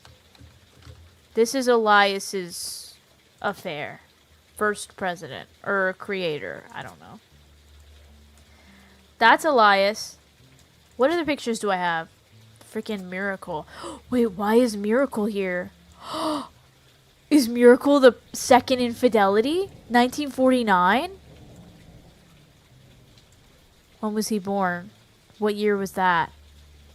If this is 1908, that must be Miracle. I think Miracle cheated as well. I think this was Miracle. Gasp. Oh. Could it be? Is it, you think? Should we just see? Miracle Roottrees. What the hell is he again? Preacher? I don't know. It's looking like it. I know. I wish that they had birthdays too. Okay. We've got a good chunk of stuff going on here. But I didn't get much else, so I really need to look up. Let's look up on the music thing. We need to look up, what was his album called? I don't know. I really need his song. No! I really need his song, you don't understand. Felix Fellows? Are you kidding? No, you're lying. No. No. I need his song. I need his song. What is it called? Isn't there something called maybe Dirty Davy? What? What do you mean? Dirty Davy. According to fan sites, Felix Fellows is not 5Piece's actual name. His name is David Fellows. Okay, done. Got it. Check. He used to sell records in Portland. His old mixtapes are on auction types. Auction sites. One is apparently called Dirty Devil and another Dirt Poor. Dirty Devil was 5Piece's first mixtape from the early 90s. There's discrepancies and debates about what year exactly it was released based on some of the pop culture references, with the range thought to be somewhere between 1992 and 1994. One of the songs, Yes, I Can Jump, seems to be at the center of the confusion. Some fan sites claim that there are multiple versions with different track lists and song lengths on them, though because there's very little evidence of the mixtape online as it is, it's even harder to verify that information. I need it! Hold on, let's go to here. Let's check on here. Dang it! How about Dirt Poor? Dirt Poor was a mixtape by Dirty Davey, released in 1996. There's a lot of online discourse to point out that in one of the songs, Felix Fellows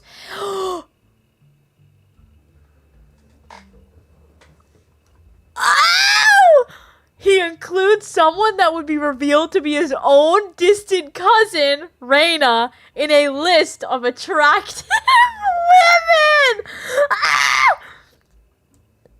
Oh, that's so awkward. Oh, that's so awkward.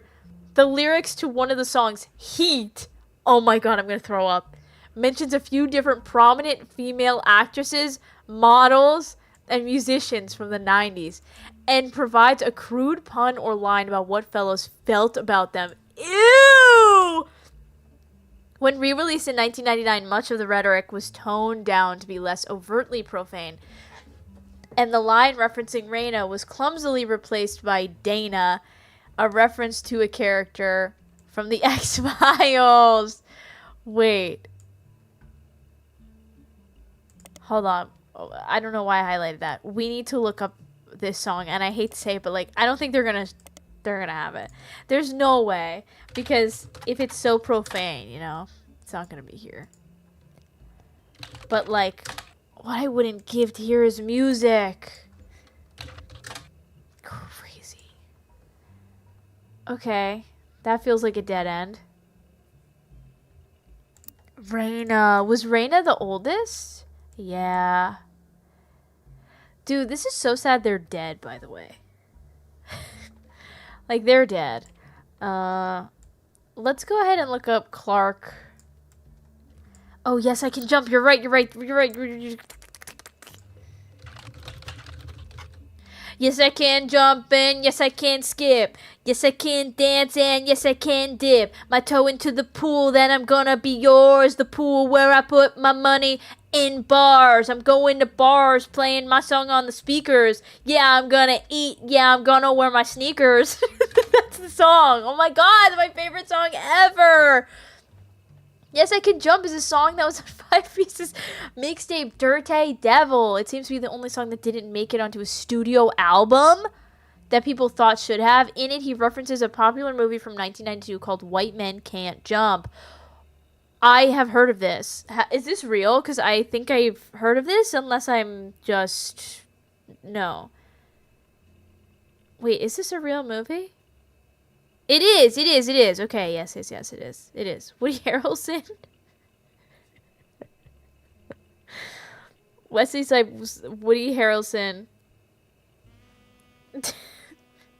This reference has caused some confusion amongst the fan base. Because of it, it is agreed upon that the mixtape had to come out in 1992 at the earliest, but others point out that Fellows references seeing the movie on his 17th birthday.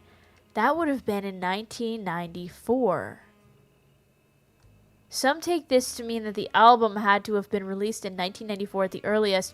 Others claim that he was likely just trying to make himself sound older, since in response to some of the more questionable lyrics, he has stated multiple times that he was just a dumb kid when it was released. I mean, wait, I'm so confused. This feels like math. Like, I'm like, what? Huh? Okay.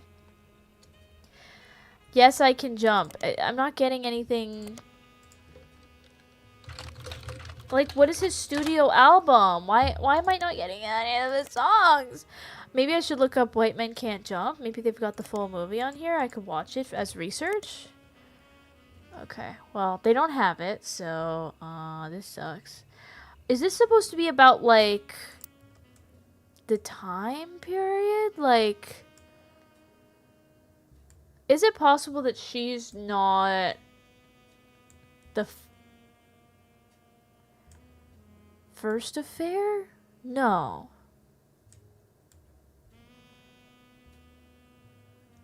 I don't know. Like, could he have had a sibling? Like, maybe this is her. Let me look up Riley Fellows. This could be her. Oh, he does have the notable star. That's right. Okay, okay. Let's look up... what do I want to look up? What else have I found out? Okay, the Roottrees rift. I guess we could look that up. I'm so sad we don't get a song. The 3 press releases from the Roottrees Candy Company after the release of 6 pieces were referred to as the Roottrees rift due to the clear conflicts between them. The first was fairly simple. Hold on. I'm already lost. Let's just get that straight. I already don't know what's going on. The rift. Okay. There was no president of Roottrees Company, but the entire family was made aware of the release of the book and that they would be meeting as soon as possible. Only then could they verify the legitimacy of the claims it released and decide next steps. The second release was emailed to business newspapers 3 hours later and announced that after a vote, Ron Roottrees... Ron? Ron, of all people, would be taking... Ron, the TV producer, director, Ron? That Ron? Ron would be taking over temporarily as interim president. It also went on to state that Ron was aware of the book, had verified the claims within, and would look into compensating Mrs. Madsen and her family immediately. It also stated that the company lawyers would be taking immediate steps within the family to revisit the glitch trust terms to make sure nothing like this could happen again. Duh! It was quickly clear to business reporters that analysts at analysts that the time between the 2 press releases would not have been logistically sufficient to gather a majority of the family, even using conference calls. This was reported on many news channels, and a third, much shorter press release came the next day. It claimed that a draft of the announcement was made prematurely, and that Clark Rafferty, LaRue, and Ron Roottrees would be taking over as the company's first joint presidents. It also stated that any compensation planned would be based on a stringent verification process. So Ron and Clark are joint owners, but why did Clark come to see me and Ron didn't? What does that mean? Let's go check the business watch, maybe? It says something about it there.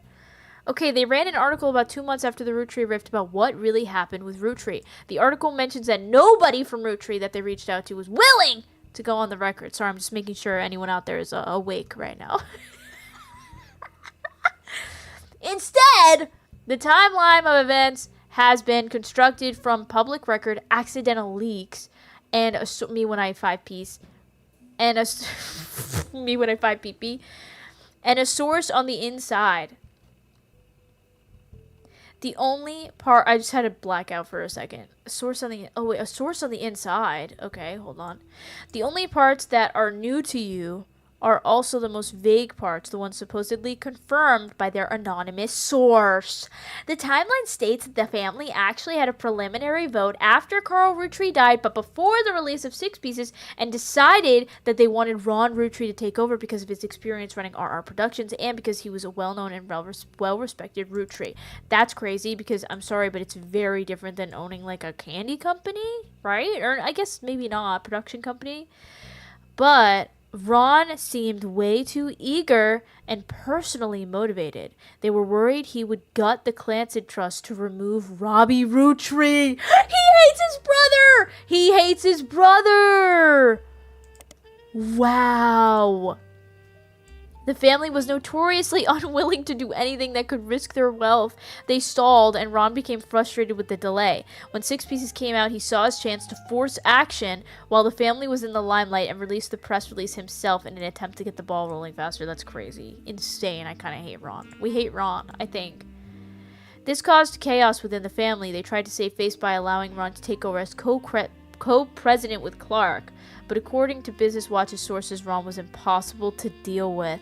He seemed like he was unwilling to protect the Clancy Trust. They eventually let him go. Oh my god. After that, the role passed solely to Clark, who nobody was excited about. But seemed like the safest choice. That's so funny. Wait. Nobody was excited. Nobody. Oh my god. Clark Roottrees. Nothing. Everyone hates my man Clark. Damn. They always hate a man with no hair. Okay. So, oh right, his name is Clark Rafferty Lahu. It's not Roottrees. Okay. Clark Rafferty. Will it come up? Okay. Clark Rafferty Lahu is the new president of the Roottrees Corporation. Let me add one for him. Clark. Oh, Clark. This does not include root dot, which appears root period, which appears as dot, which appears to have its own new leadership. Hold on, who's leading after Brenda?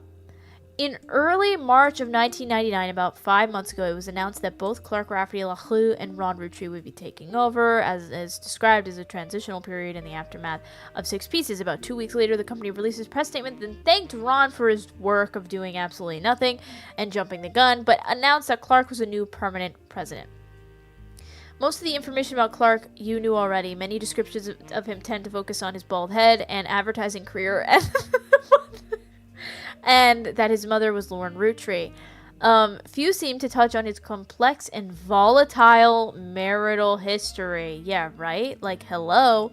Since taking over, Clark has tried to remain out of the spotlight, but did have one notable foray into the public eye. He gained a lot of support when his first move was a statement of favor of accepting Sam and her family into the trust. Okay, that's nice. That's nice, I guess. This also served as an announcement that the Clancy Trust would no longer be handled by anyone in the family since, due to their financial motivation, none of them could ever be impartial. I'm sorry, who was in charge of the Clancy Trust in the family this whole time? It wasn't like another... Oh, right, because it was the lawyer guy that's in the family. That's crazy that they didn't have somebody else doing that. What the actual heck? Okay, let's look up Root. I'm curious about this. The Root website has a small memorial section to the deceased members of the family, but it contains no new information. The most recent catalog had an entirely black cover with no text on it. On the leadership page, you learn that Root is currently managed by a designer who was apparently Brenda White's second in command. You don't recognize her name, and she seems unrelated to search. I don't know. There's also a scholarship page. On it, you find information about the Roottrees Sisters Fashion Scholarship. It's awarded to 3 underprivileged high school girls each year. Dang it, I'm out of high school. Who wish to pursue a career in fashion. Apparently, it also gives them an opportunity to show off their designs on professional models on a real runway. According to the site, the fund was created directly from shares that would have contributed to the inheritance of the Roottrees sisters if they were still alive. Okay, wow, bang, boom, bop. Way to hit us with that one. Jesus Christ, you really hit us with, if they were still here. Jesus. Can a girl die in peace, am I right? Like other aspects of the Clancy Trust, it's managed by Ruby Legal Enterprises? Who's Ruby and why is she legally enterprising?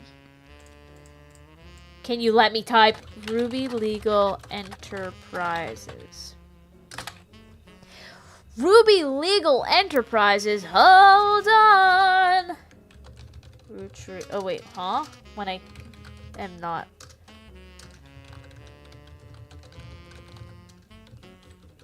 Yeah, Clark's really does seem like an ellipses. Clark. Oh, Clark.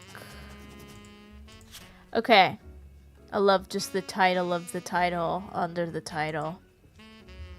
It's the name of the law firm that has been hired by the Roottrees Candy Company. It's named after its head lawyer, Ruby Spratt. Ruby Spratt, more like Ruby Spat, on Chris Pratt. Hates to watch the movies when he's in a tat-tat.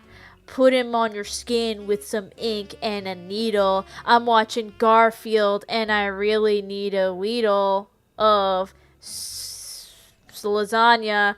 Just a little bit, 'cause I don't want it on ya. Sure, the white one you've got. It looks so good. Clark is still bald and I'm still up to no good.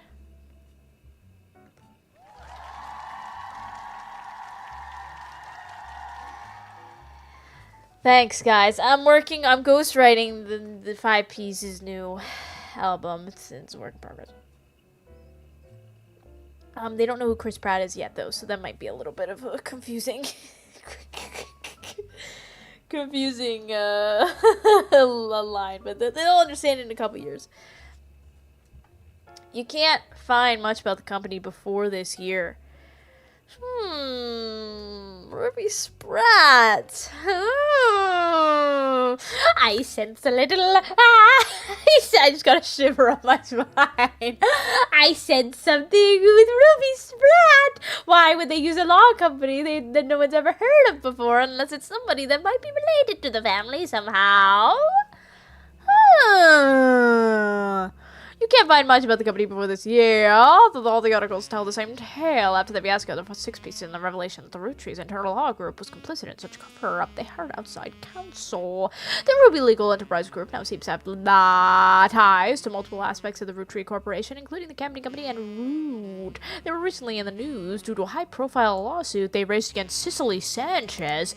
Oh, you don't say. Cicely Sanchez. Let's have a little sneak peek on Cicely Sanchez. It's the author, best known for Portrait of a Changed Man.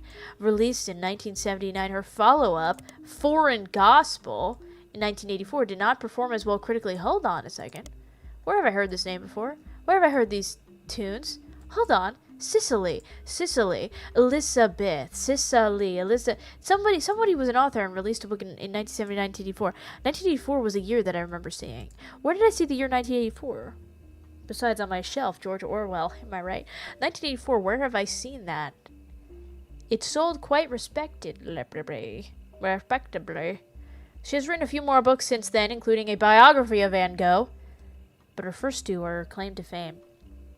Very random thing for her to write after all that. According to a site about authors, Cicely is a site about authors. She's known for her nonfiction with a focus on exploring darkness in the human psyche. Recently, Cicely appeared in a magazine called Piketty, with an article about a book she had been commissioned to write for a guy, Hudson.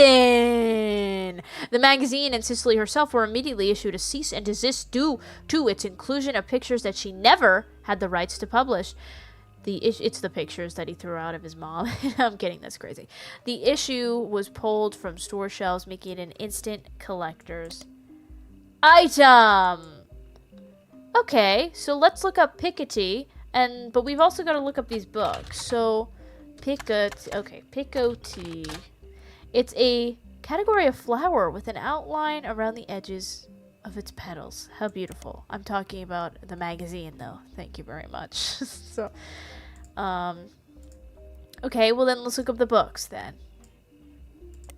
It's interesting that they gave me the definition of a word, though. That had to be there on purpose. Cicely. I don't know how to spell your name. Cicely? No, that's not it. Cicely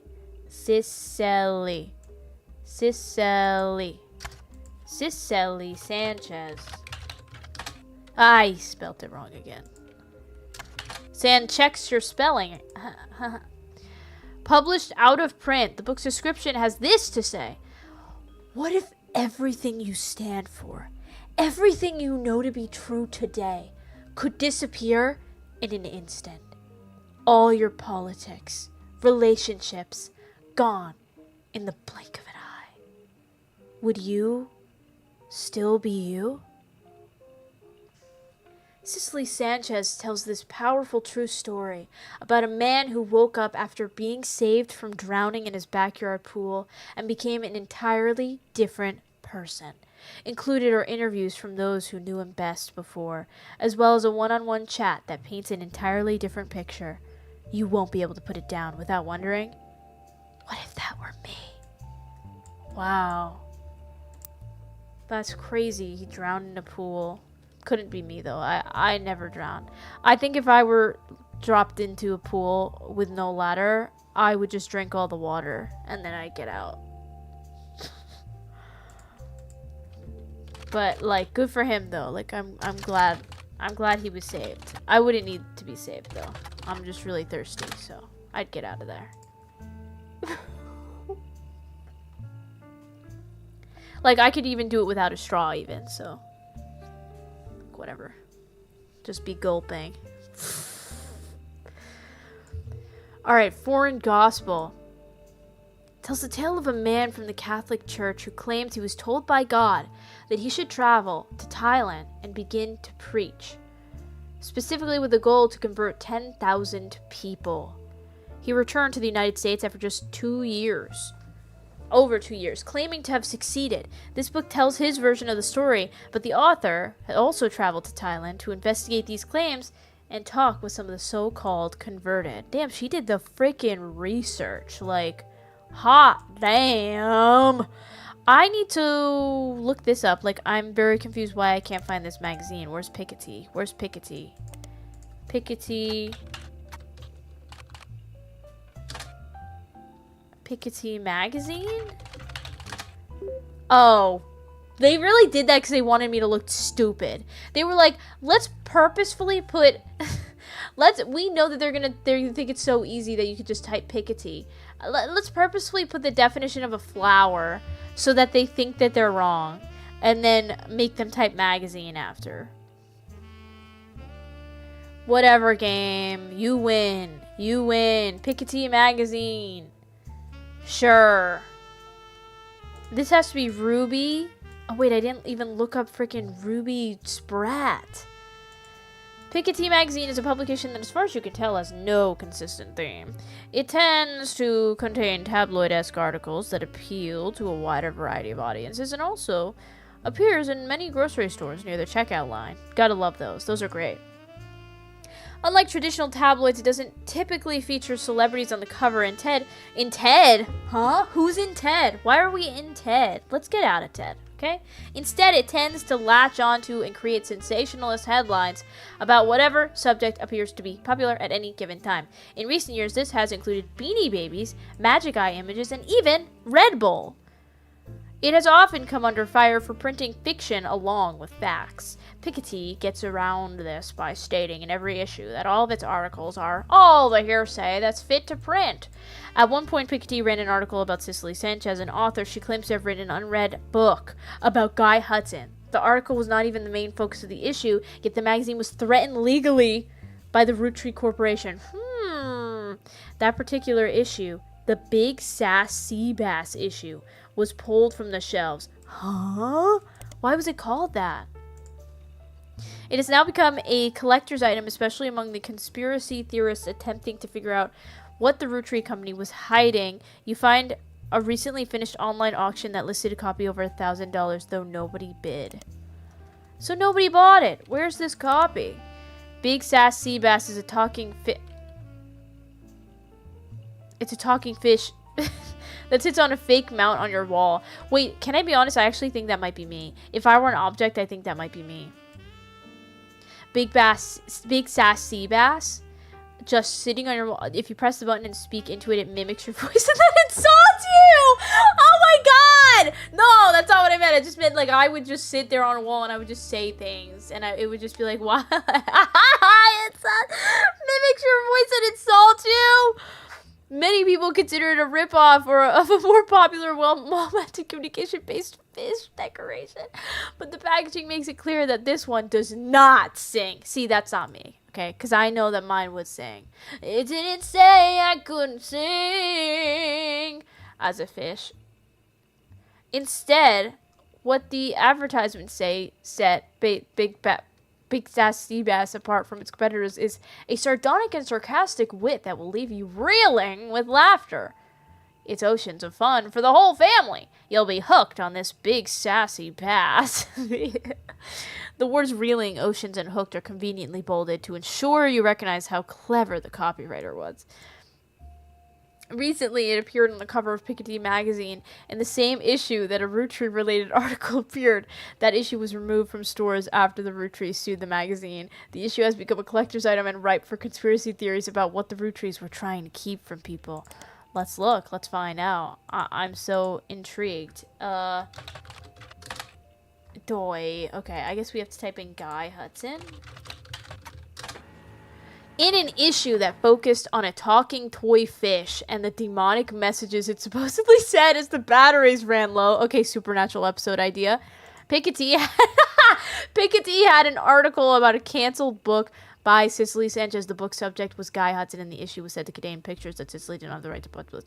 Because of the pictures, this issue was put on the store shelves, making it subject to conspiracies, and it's a collector's item. To recall, the version of these archives is incomplete. Let's see what it is, though. Let's see what it is. Piketty. Basil Bob. Could this popular gift be filling homes with satanic messages? You know Miracle picked up this issue so fast. Oh my god, big sass sea bass. Me when I'm having a little goofy time. I'm the evil sea bass. This was the issue of Piketty magazine that contained an article about Cicely Sanchez. The story concerned an unreleased book she had written about. Okay, I've read that paragraph about 18 times. It seems they used photos. Yes, the magazine was pulled, and we don't even have the pictures. There must be something. The utensil that helps you lose 50 pounds? There's got to be something on here that helps. Because why else would it be big sass sea bass?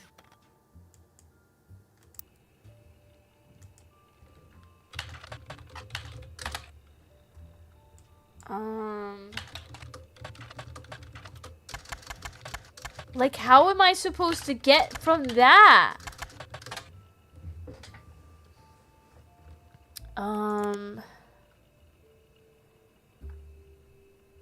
Let me try to look up Robin or whatever. Ruby. It's totally wrong name. Ruby Spratt. Ruby Spratt, like her legal company, is relatively elusive. The most complete source of oh, here comes the freaking saxophone. The most complete source of information you could find from before her time with the Roottrees was from a website for a magazine owned by a major airline. She crashed the plane. I'm just saying, huh? She was subject of one article from a recurring series about modern-day success stories. She grew up in foster care but excelled in school and earned a scholarship to study at Mid-Eastern University. There, she graduated at the top of her legal class and was quickly hired for a prominent law firm. There are a few high-profile corporate-involved cases she was a part of. One was a legal consultant for a class action lawsuit against a manufacturer of steering wheel covers. Another was to help a local gas station chain in her home of Portland. That's where... Is this a sibling to Five Piece? That's where Five Piece is from.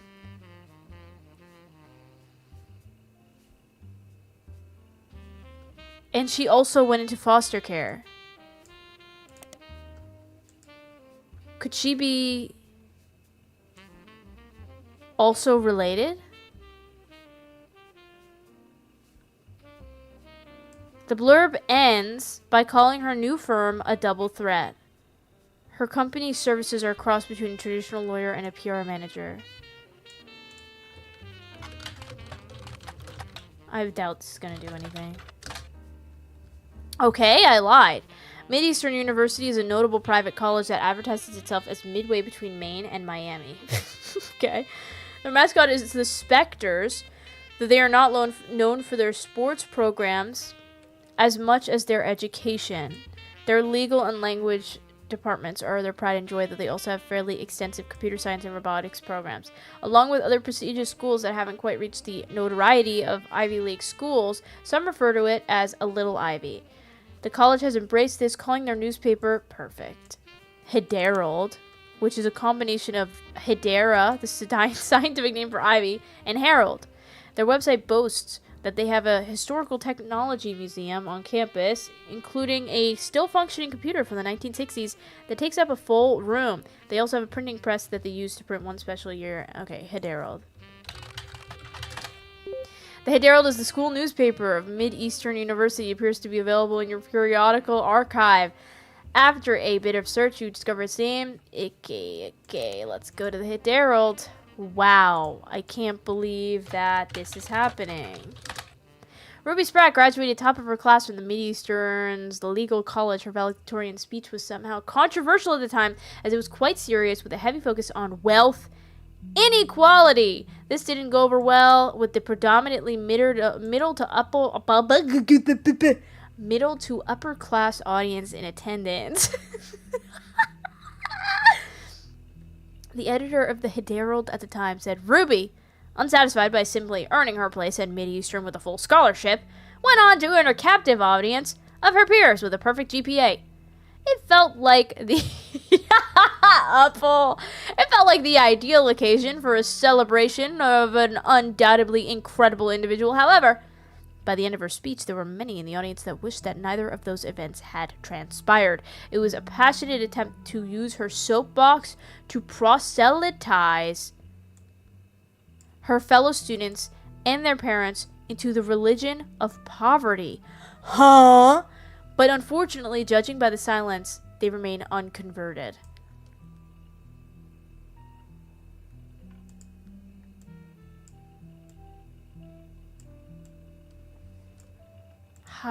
So I'm kind of at a dead end here.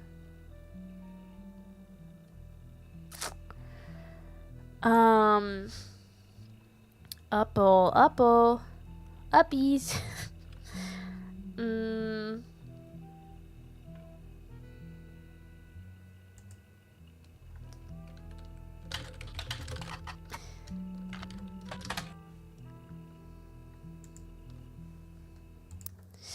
I feel like, unless they just, like, he was in Portland and she was a kid, but then that person must have died as well.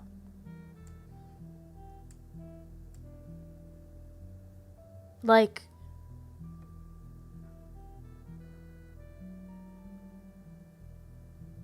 she was in Portland. This is tough. She must be related to them. Her name is Ruby Spratt. And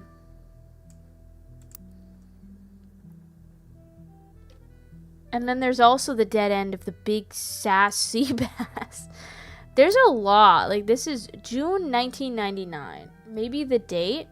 Satanic messages. Or maybe we look up Miracle, because Miracle was going on this whole Miracle Roottrees. It seems Miracle Senior Roottrees is going on a new tour in the United States in late 1999.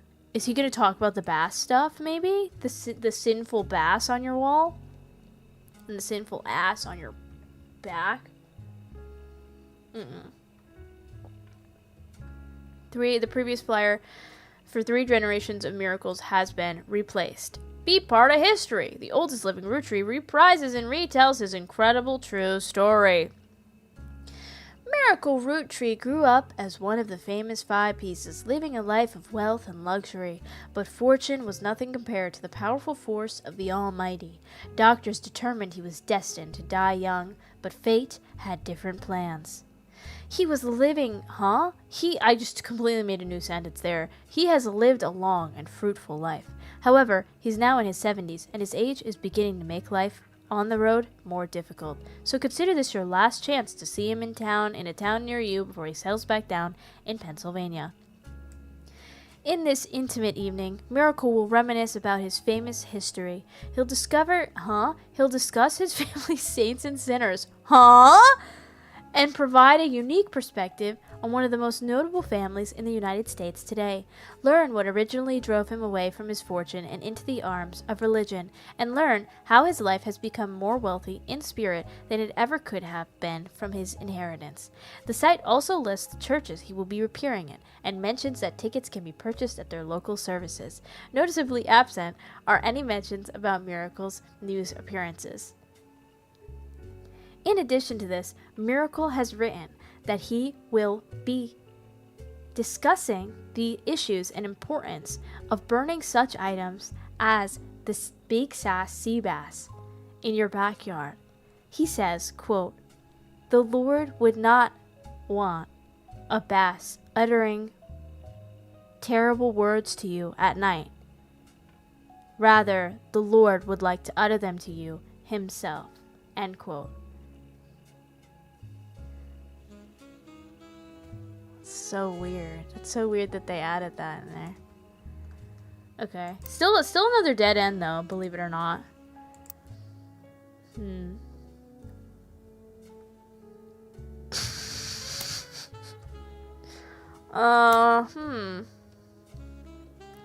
Now what else can I do?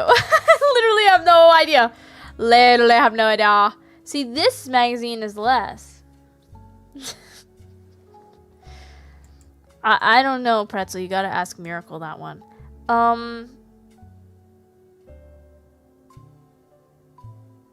I guess.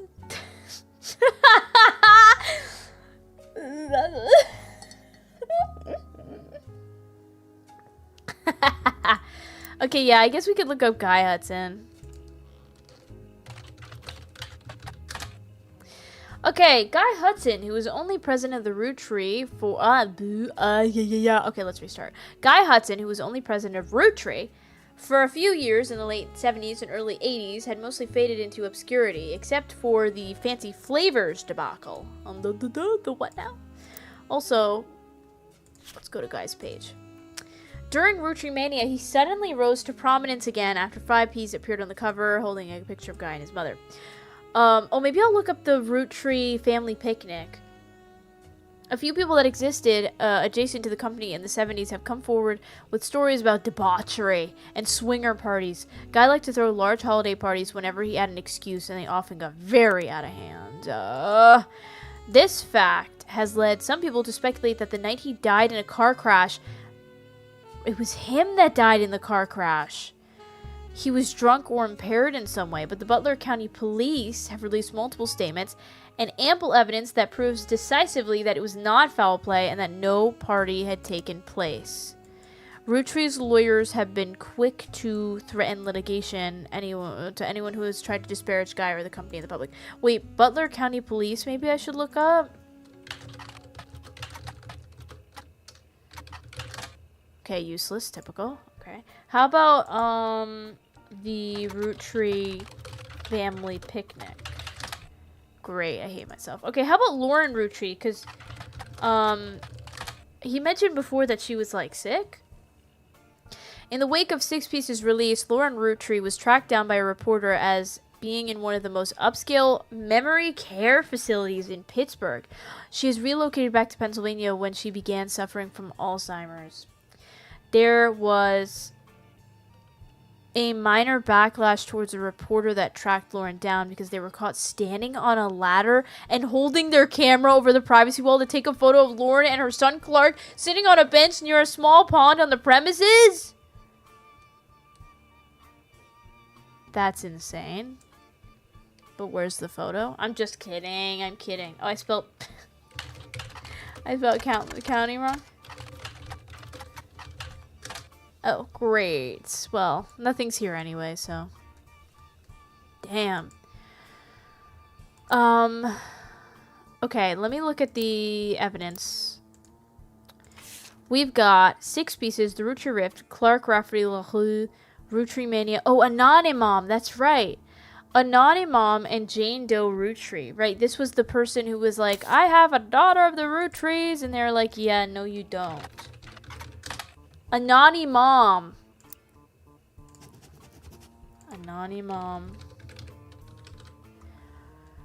was the second high-profile case of potential new roottree being added to the Clansid Trust. Instead of claiming herself a roottree, she claimed she slept with Guy Hudson and that her daughter was a roottree. The accusation came during the height of roottree mania and began with a brief TV interview. She appeared in the shadows and with a disguised voice and promoted an article about herself in News Time. Guess what we can look up now? Look it up in News Time. In the TV interview and article, she referred to her daughter as Jane Doe Roottrees. Anonymous was not self-inflicted. It seemed to spring up organically because no one knew how else to refer to her. The day after the News Time article, Sam Madsen publicly supported Anonymous due to some parts of the story she found particularly credible. Wait, Sam is on the side of Anonymous? Hold on. What does that mean? With the momentum from Sam's endorsement, Anonymous went on a media blitz. Ultimately, this backfired. As more details came out, people became skeptical of her story due to the extreme similarity to 5 pieces.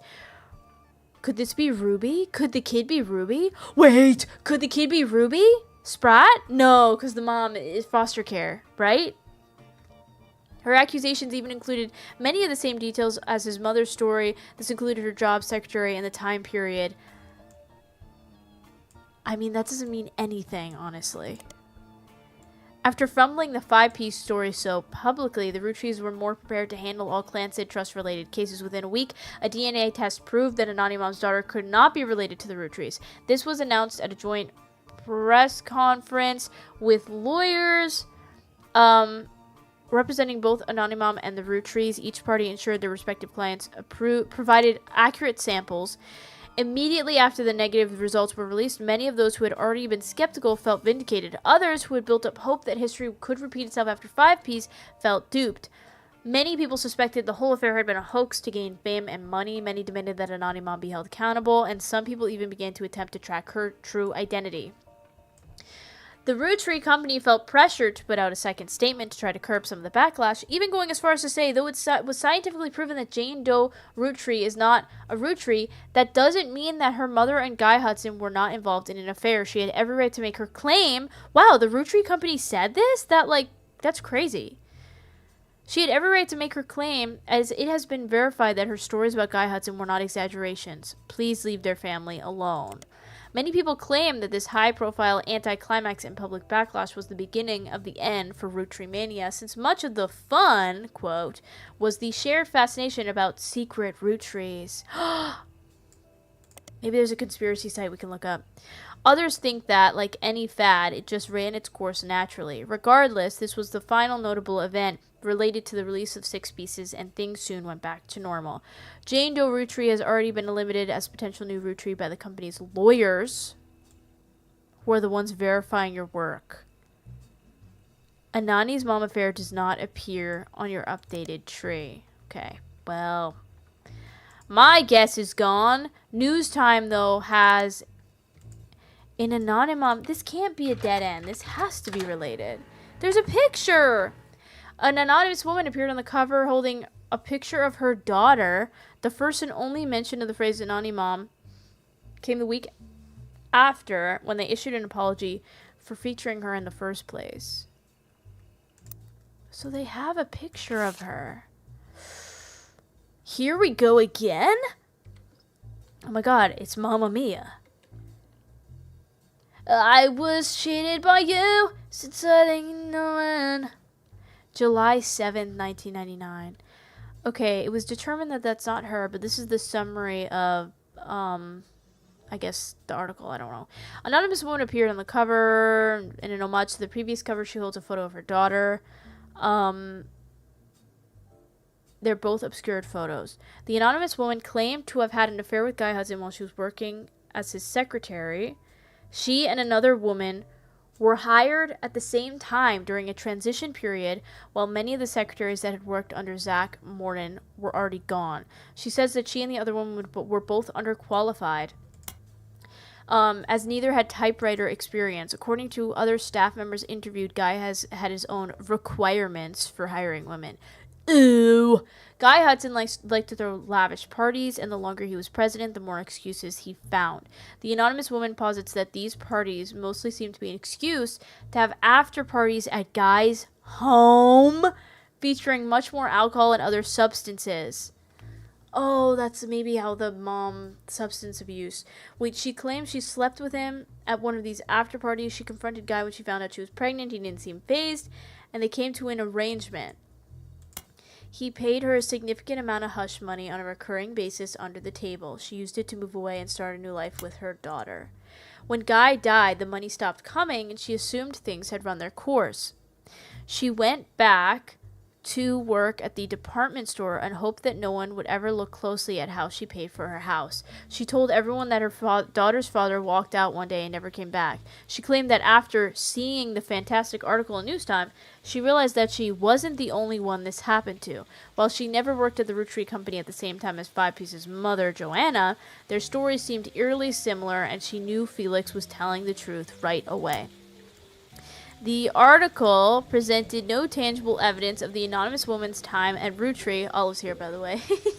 Olive's here. She heard the tea and she came running. All the payments were made by cash. However, the reporters were able to reach out to the other woman hired at the same time, who also remained anonymous. They successfully fact-checked the timeline of both women and confirmed the existence of the infamous after parties. Wait, the other woman being... No, wait, huh? Five Piece's case was strengthened and the news story was published.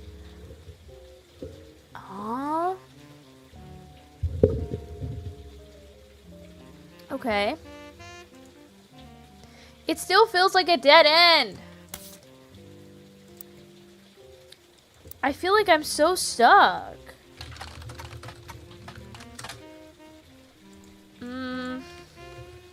Let's look this up here. Dang it. That's also, by the way, this is a huge freaking article. That's like 18 paragraphs. Olive's here. She's so cute. She's so cute. She gets a pats. She's so adorable. You're so freaking cute.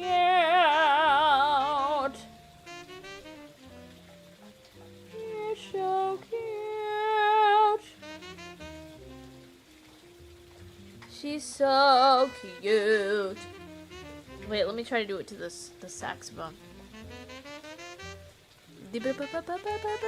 How do you do this saxophone? How do you do this? My girl's so cute. She's a little cat, and I love her dearly. She's so beautiful. Guys, I'm so stuck. What do I do? Like, I'm not getting any answers. Elizabeth? Should I look up Elizabeth? Look at this little girl. There's an olive off a tree. She's a kitty cat. Elizabeth. Guy Hudson. Fancy Flavors debacle. Fancy Flavors. Nothing. I feel like I'm getting dead end after dead end after dead end. Ruby Sprats. I spelled it wrong. Oh? Oh. Wait.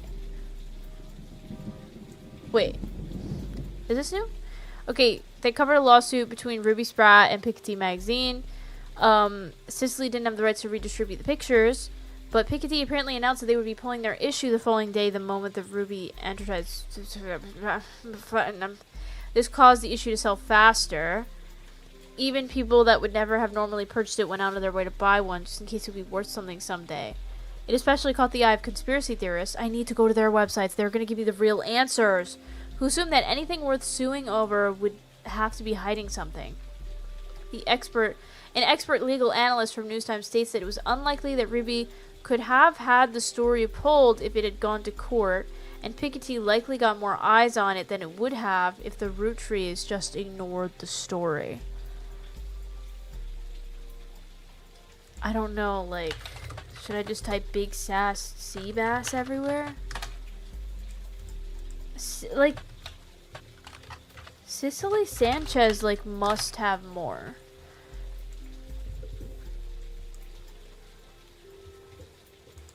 I honestly don't know. Unless... Oh my god, Olive is going crazy. Girl, what are you doing? I know you want some food. I don't know. Maybe Detective Rin needs to BRB and give Olive food. Yeah, question your life choices. It's a good idea. You know what? Yeah, let me just go. Let me go get Olive some food. Let's take a little breather, a little BRB. I'll leave this ambiance, and I'll be back in a bit. See ya.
I don't wanna be anything other than what I've been trying to be lately. I don't wanna be anything other than what I've been trying to be lately. I don't want... The game glitched. I don't wanna be anything other than what I've been trying to be lately. It was just so blown away by my amazing skills, detective and otherwise. Guys, help! Okay, let's look up... Yeah, we can look up Roottrees Mania. Let's look up Roottrees Mania. Is it just me? Like, I feel like I'm like, doy, like... Am I, like, not searching the right things? Roottrees. I don't even know what to put. Sad, I don't know. Maybe we need to run a lap or something. Roottrees Mania immediately followed the announcement that a rapper going by 5-Piece was actually a Roottrees. Collectively, popular culture seemed to focus on the Roottrees family for a few weeks before everything felt oversaturated and society moved on.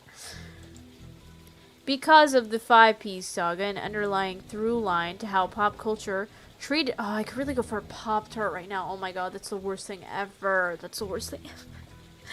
It's the worst thing ever. I really want a Pop-Tart. Pop culture treated Roottrie mania was an excuse for everyday people to claim they were also Roottrees. I'm a Roottrie. I'm Radio Rebel. I'm a Roottrie. We should all just be Roottrees. I'm the secret Roottrie. Daytime talk shows had I'm a secret Roottrie episodes. See, like, I want to watch this. Late night hosts and guests made jokes about the other lost members to the family, and there was widely shared website where you could fill in your own name to find out if you were secret Roottrie. That kind of worked. Late night hosts and guests made jokes about other lost members of the family. There was wide shared websites where you fill your name and find out if you were a secret Roottrie. That works. When you submitted your name, it simply said no, with an image of Clark Rafferty Lachlu giving you the finger. Hey! Why are you gonna give me the finger? He gave those sisters the finger many times. Okay, that's enough. That's too far. All is back. She said, you need my help. She said, you're not done. Oh, she just slipped. She almost fell off the deck. She just slipped. What are you doing here, lady? It's not 10:30. You know better. 1 week away from streaming, and she's like, I'm a wild one. You can't tell me to go away. Olive, you have to go away though. Like, even though you're so adorable, unless you're gonna solve this case for me right now, you have to leave. You're too cute. I feel like I might need to pet her for the rest of the stream. She's just too adorable. I scratch. Can you hear, like, the scratches? She's great. She almost fell on her face. She almost fell.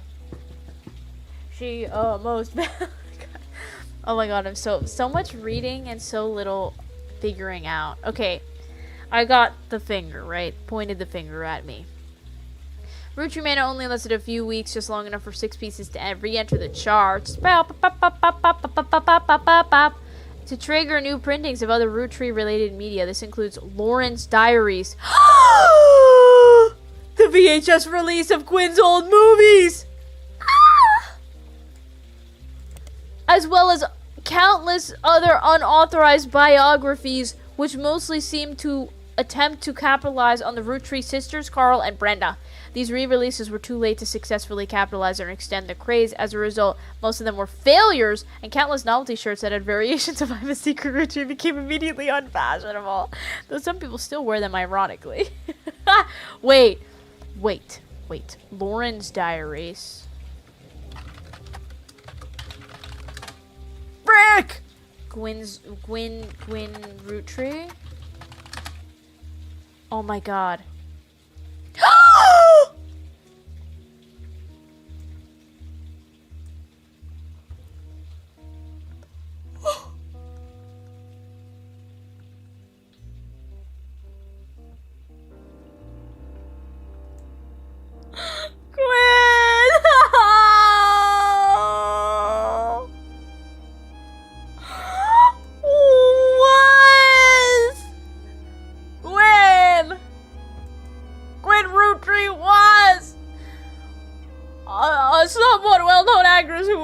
In the 1950s, her biggest role was minor hit movie Guys Like Us, Girls Like Buzz.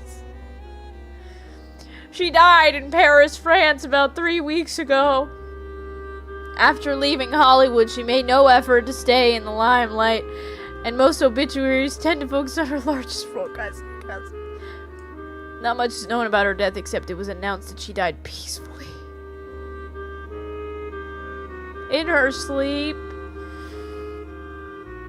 while being treated for a sudden severe case of pneumonia. She had been in relatively good health, according to her friends and family. In Paris, she was 67.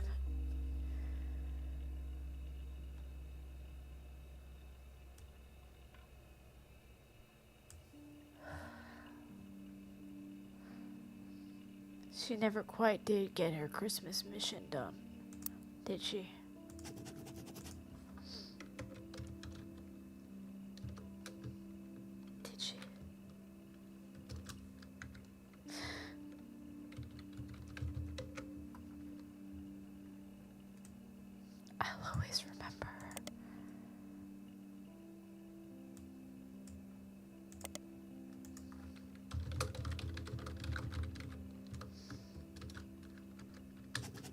Doesn't even look like a heart. Just looks like Pac-Man about to eat a butt.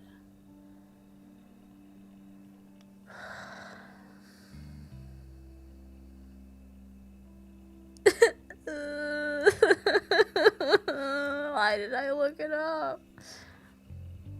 There's no hope for me. If Gwen's dead.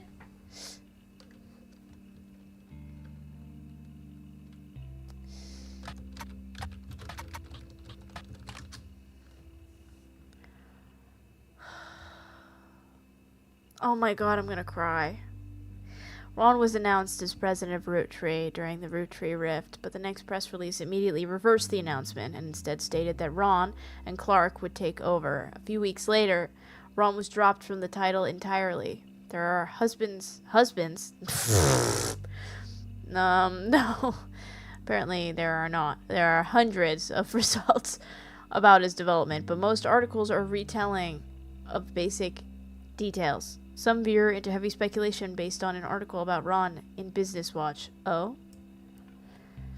Ron has also done some interviews saying that the truth of what went on behind the scenes is not something he wishes to discuss. Instead, he hopes is to release a movie about it someday.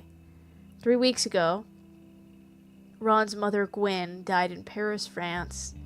He and his brother Robbie have seemingly made amends.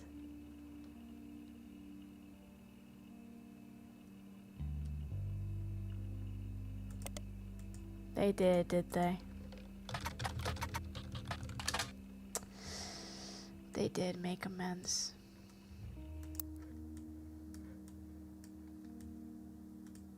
Gwen.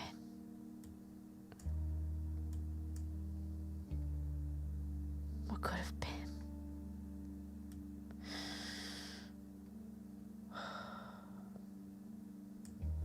La mort de Gwen.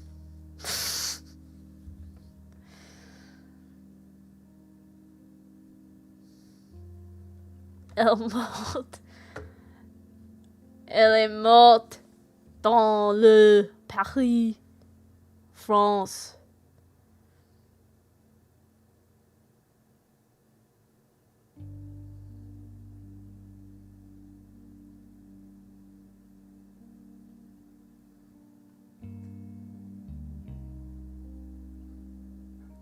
Je t'aime, Gwen.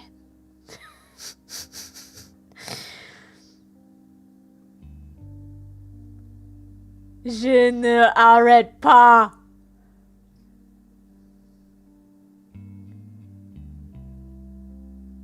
Damn.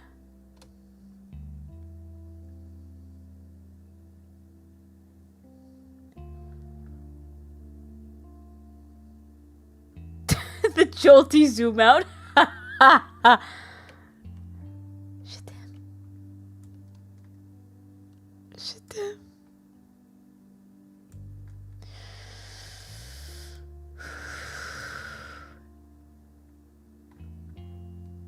Family tree update. Someone in the original tree got married to someone else and had a kid. Why is that relevant?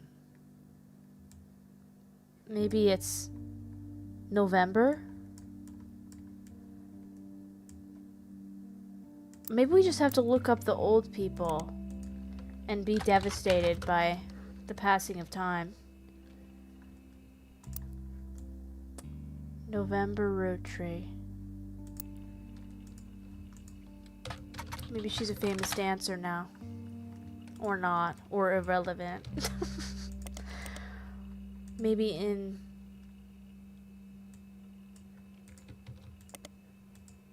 Oh my god, don't make me do this. Oh my god, I can't even spell her name. It hurts too much.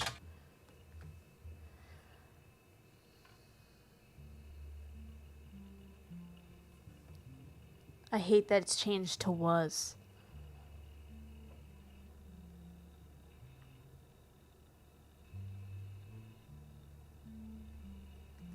It's just devastating.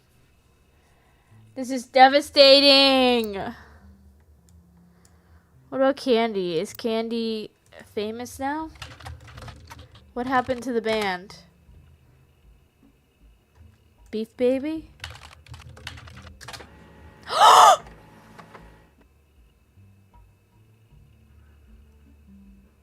No way! No way! Wait! We lost a soldier, but we might have gained an anthem. Even after solving the original Roottrees mystery, the thought of Beef Baby has stuck with you. It consumes your every waking moment. You must track down a copy. You email the reviewer who saw the floozies alive and you offer her money. Too much money. At first she doesn't believe you. Who in their right mind would pay a few $1,000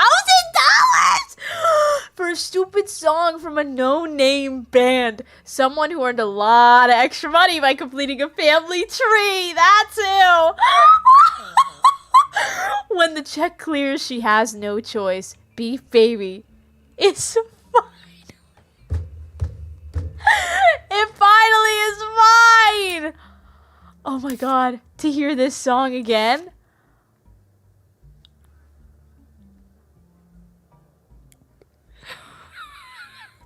Now that I've helped Sam Madsen prove she was a real Roottrees, you're rich! She gave you her share of the money, making you an instant millionaire. With your newfound fortune, you finally did it. The one thing you've been trying to do ever since your investigation. You finally tracked down a copy of Conquistadore. It's time to listen to Beef Baby. Okay, ready? Everybody? Is everybody ready? Everybody sit down. Like, I don't think you're ready for this, because this, oh my god, this is gonna blow our minds. Candy, Nikki, and Nina, bring it to us.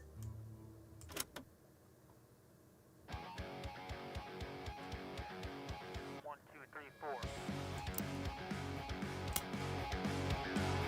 Oh! Huh! Ay! Ay! Ay! Ay! Ay! Ay! Ay!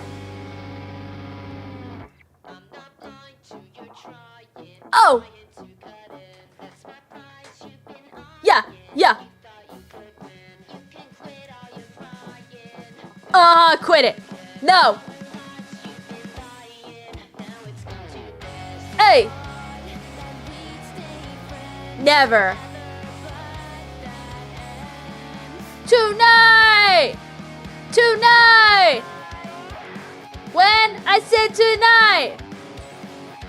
Yeah! Yeah! Yeah! Yeah! Yeah! Oh! Oh! Beef baby, beef baby, you're a Philly beef baby, beef baby, beef baby, beef baby, hey, hey, hey, hey, hey, sing it again, hey, beef baby, better believe it, baby, beef baby, you and I got beef baby, hey, hey, hey, hey. This is good. Wait. Turn that shit up. Yeah.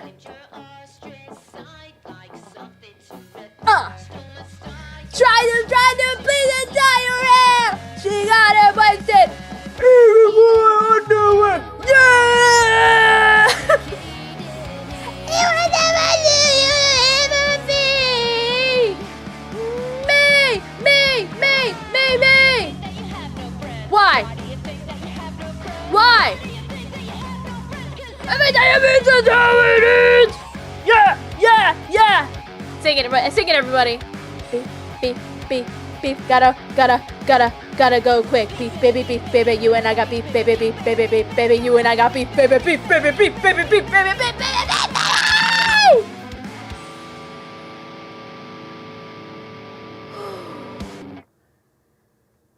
Wow.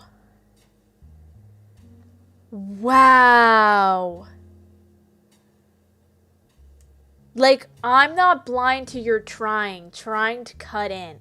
That's my prize you've been eyeing. You thought you could win. You can quit all your crying. We're no longer kids. All our lives you've been lying. Now it's come to this.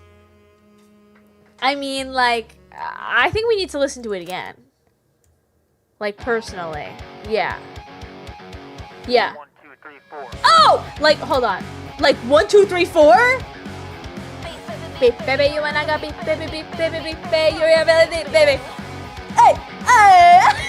Everyone, I'm literally headbanging, like, and then it slows down.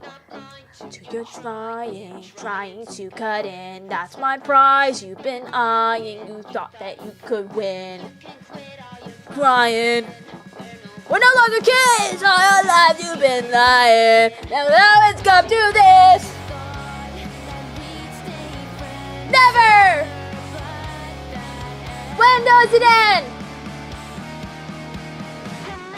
Yeah! Tonight! Beep, baby, beep, baby, you and I got beep, baby, beep, baby, beep, baby, you're a filthy thief, baby, beep, baby, beep, baby, beep, beep, beep, and a beep, then a beep, and a beep, beep, beep, and a beep, baby, beep, baby, better believe, baby, beep, baby, beep, baby, you and I got beep, baby. Like, this is good. Like, wait a minute. Everyone ready? Victim side and try to make him care. Then your ostracized like something in repair. So my style try to bleach and dye your hair. You try to be like me. Even wore my underwear. This is insane. You never be who? Who? Why? Why? Every time you bitch Jonas! I mean, like, I'm listening to this every day of my life. I'm listening to this every day and every night.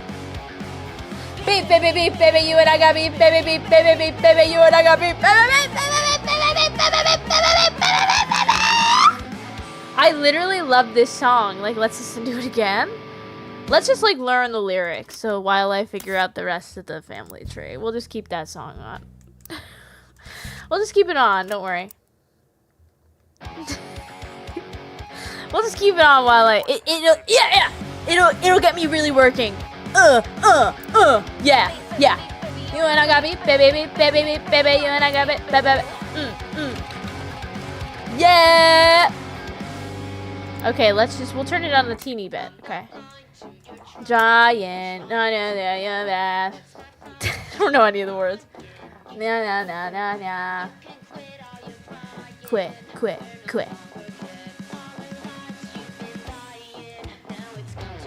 It comes this. We stay friends. That will end tonight. Yeah. Baby, you and I got beep, baby, you and I got beep, baby. This is just gonna be the rest of the stream. Beep, baby,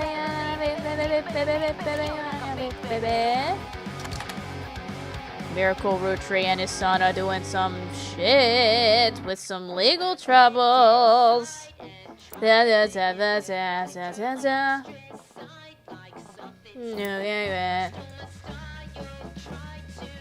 This is the best line. Hey! Even wore my underwear. You'll never be me. Why? Why?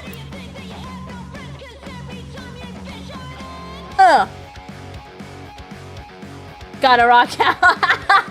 This is actually so good. Like, I'm going to listen to this a whole stream. You and I got beep, baby, beep, baby, beep, baby. Beep, baby, beep, baby, beep, baby, beep, baby, beep, baby, beep, baby. I'm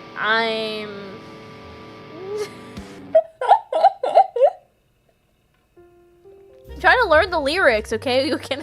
Can I be sued for it? I hope not. There's a lot of legal troubles happening in this family, and I don't want to be involved. Okay, let's lock in for a second, and then we'll go back to Beef Baby. Because I do want to read this. Miracle Roottrees and his son, who... Oh my god, now the piano is, like, freaking tip-tapping in my eardrums. Holy crap. Miracle Jr. have the Miracle Network has stuff. You do find one article mentioning legal troubles. Unfortunately, it's a throwaway line in an article. Okay, this is old, I think. Oh, it says in the top, this page hasn't been updated for 8 months and may now be relevant. You know what's so funny? Olive left when I started the Beef Baby thing, and she just came back because I stopped it. Beef Baby! You're not a fan? How could you not like Beef Baby? Beef baby, you and I got beef baby. Beef baby, hold on, wait. Beef baby, if it was beef baby, like if it was another song, like give me a genre, we'll make it into another song. I'm not blind to you trying to cut in. That's my prize you've been eyeing. You thought that you could win. A ballad? Or I'll use the background music. Beef baby,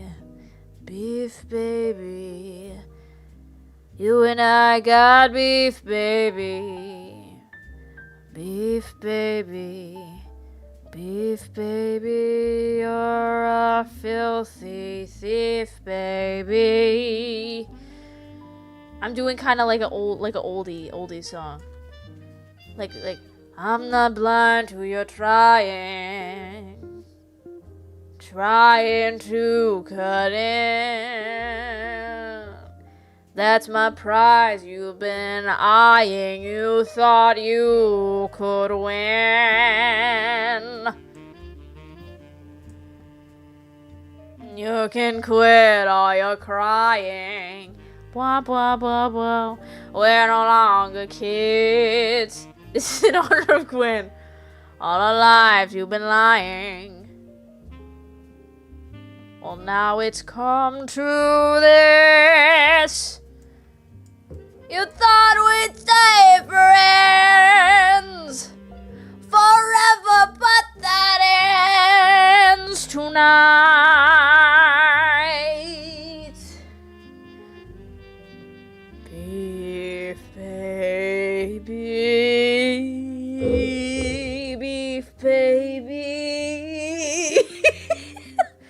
You and I got beef baby.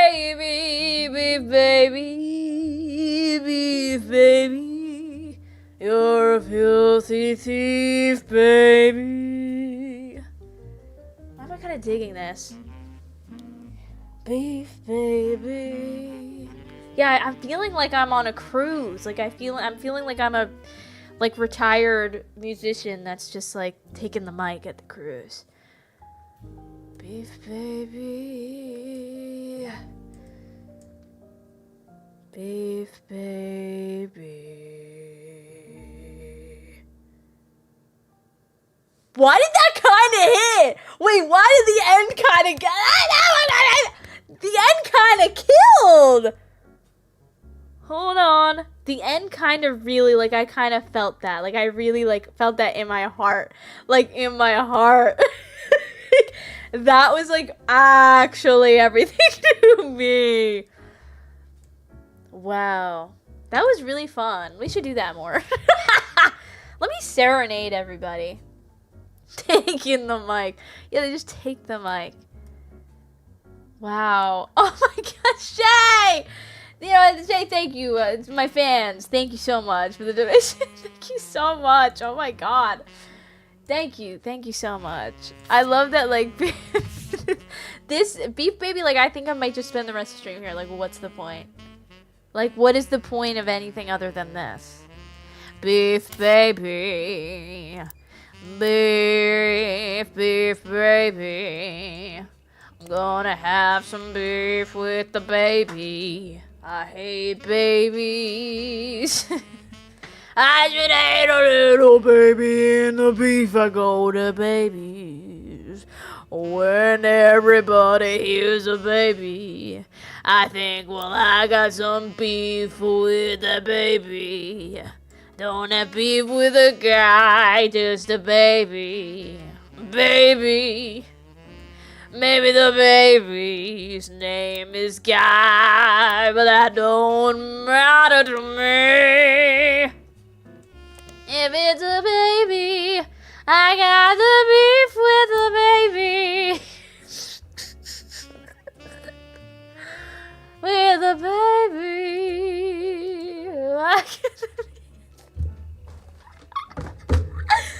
I'm dying. And the baby's got the beef with the baby, and you're trying to steal all of my credit, and you're dyeing your hair, and I wish that you were dead, and I just wanna spare time with my man named Fred, but we're gonna have trouble if you wear my underwear. I will kill you there, I will kill you there, 'cause beef a baby. Beef, beef, beef, beef, baby. I got beef with the baby, and you're not a baby, but you were, so I got beef with you. I got beef, baby. I got beef, baby. Beef, baby. Ever been out in the town? Ever been out and you realize that all the beef that you have in your life, the problems, the troubles, they're all from babies? They're all from humans who were once babies in their life. Ever wonder that? Ever realize that? 'Cause I realized I had beef with the babies. Hold on, turn that music up, hold on. The saxophone is speaking to me now. 'Cause I had beef with the babies. Come on in, Clara, why don't you sing with me? I'll be for babies. I got the beef with the babies. She's got the beef with the babies. We got the beef with the babies. What'd she do to you, Clara? What'd she do to you? The song ended. The song ended. Well, unfortunate. We'll never get to hear the rest of what happened to Clara. I don't know. Unless Clara's like, I'll tell you what happened. Is this really what we're doing the rest of the stream? I can tell you what happened to me, if you're willing to hear it. The story of the beef baby. No, you don't want to hear that. Tell me you want to hear it. Don't tell me you want to hear it. You don't want to hear it. You don't want to hear it, do you? Okay, wait. Yeah, this is kind of a beat.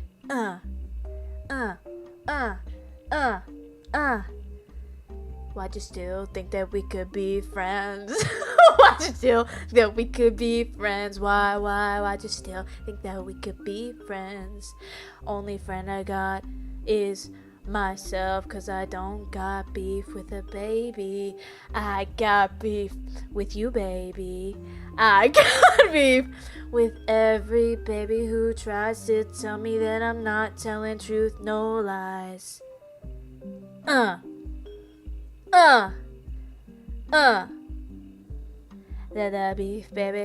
beef baby come and go, and the beef baby, you're a hoe, I call you that, I call you by your name, 'cause everybody knows you're a hoe, and you're not talking Santa, I'm talking Gwen, shoulda lived, I'm talking you are the pneumonia that killed her, 'cause I got beef with you, baby, and you killed the love of my life, so I'm just saying, better die. I want you to die.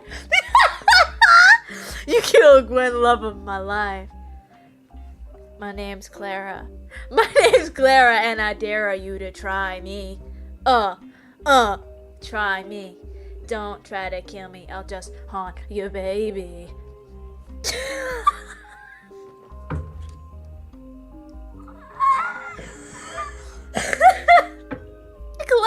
Clara, are you what's going on, Clara? You're doing some funky moves. Why are you laying on the floor?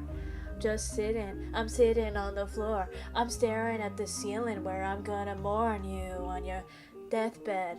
No, I'm really not. Just gonna scream in your face. Gonna touch your head in the pillow. Clara. Okay, Clara, I don't know what's going on here, but we have beef with babies, but we don't go that far. Clara, everybody. Thank you. Thank you, Clara, for being here. Thank you.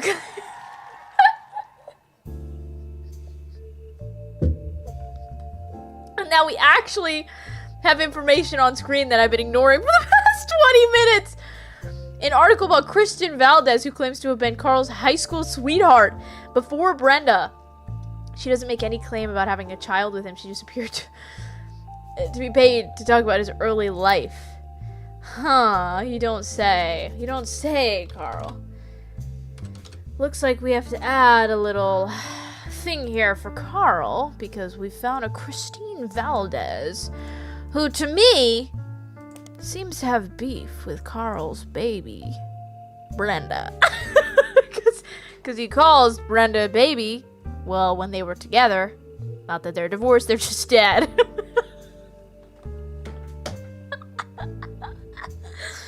They might be dead. Most of it's boring. She says that they met when he was sent to private school near her hometown and broke up when he graduated and moved back to Butler County. Kristen Valdez. Kristen Valdez was in Butler County. Maybe there's something about her. There must be something. Kristen Valdez. Maybe she was famous. They went to school together, didn't they? Okay. He was sent to a private school near her hometown. Now, where is this private school, you wonder? I don't know. Let's find out. Or let's not, and let's just keep singing. Dun, dun, dun, dun, dun. Oh. Ooh. The beef baby has returned.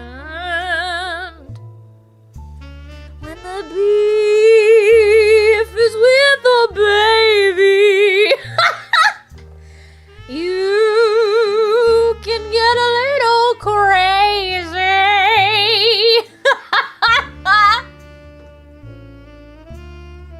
I get a little crazy sometimes. Especially when I've got beef. And especially when that beef is with someone who's wearing my underwear. And to that I say a lot of things. But I sing this. Take off my underwear. Take it off, take it off. My underwear. Take off my underwear. I don't have beef with babies, but if I did, it would be with you, baby, 'cause you're wearing my skin marks. My underwear is really, really dirty. Don't know why you wear it, unless you're obsessed with me. So why don't you take off that underwear? Put on some of your own. Seems to be it's like a issue with the love of oneself. You don't love yourself. You're wearing someone else's underwear. Not only that, you're wearing someone else's skid marks. Do my skid marks smell still like me? Do. Because it's poop. Guys, it's too good. It's too good. Wait. Oh, the plucking. Okay.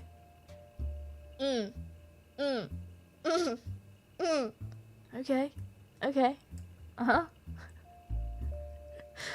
Right. I'm feeling a little... I'm feeling there's a little tension in the air. There might be a little tension. There might be a little tension in the air. There might be a little tension in the air. I wonder... I wonder where this tension comes from. Interesting.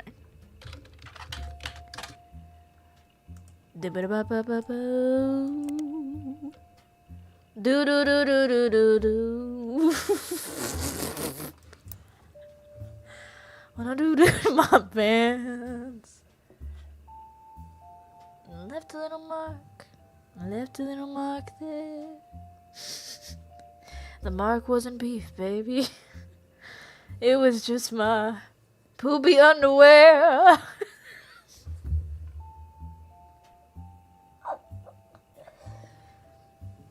Hit that xylophone, Ralph.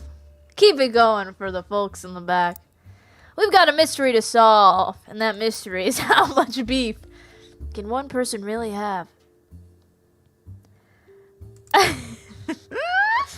I'm trying to search up Carl Roottrees and where he went to school. Search me, baby. Carl Roottrees. There is nothing that I can think of more than beef, baby. Kristen Valdez reminds me of my days with a certain somebody who thought we could still be friends. You believe that? I couldn't. Something I could believe is the audacity of someone to say such a thing. Such audacity, huh? To believe something of the sort.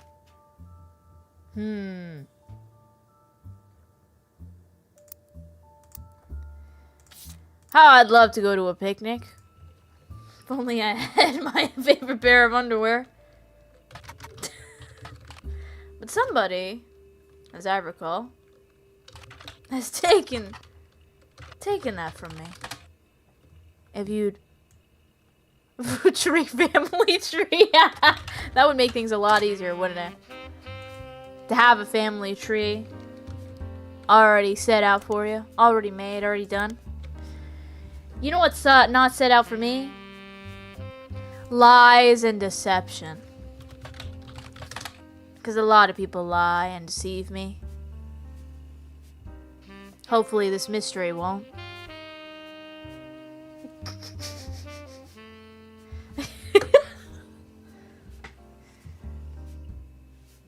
Gotta hope this mystery won't lead me down the wrong place. Let's get a little skibidi-bop-bops in here. Trying to solve a mystery. I really gotta pee in this underwear. Too bad I can't poop. It reminds me of a time when I had skid marks in my underwear. They were too good to be true. 'Cause my enemy wore them. And it really sucked. It really sucked. It really sucked when they put it on their poopy pants.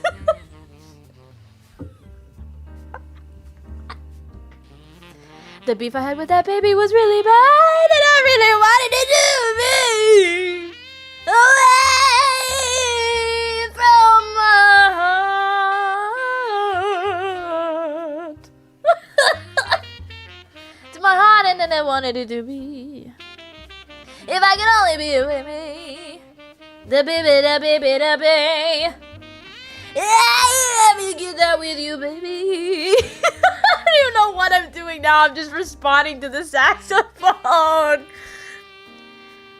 Sing it, Ralph. Go ahead, Ralph. Hit that saxophone for me, Ralph. Ralph, when you're blowing into that saxophone, I want you to blow out all your feelings toward the beef, baby. Yeah, that one felt like a disappointment. Yeah.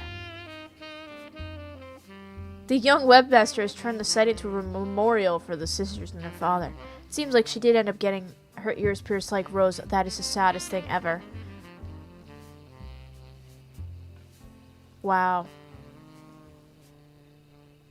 She got her ears pierced like Rose, after all. Regardless, there's no relevant information. Just picture the girls with a sad MIDI piano playing in the background. My whole stream. From other higher profile sites, you find that a charity has been set up in the girl's name. That's right, the fashion scholarship that I can't apply to. Let's check it out. Maybe there's something involved with that.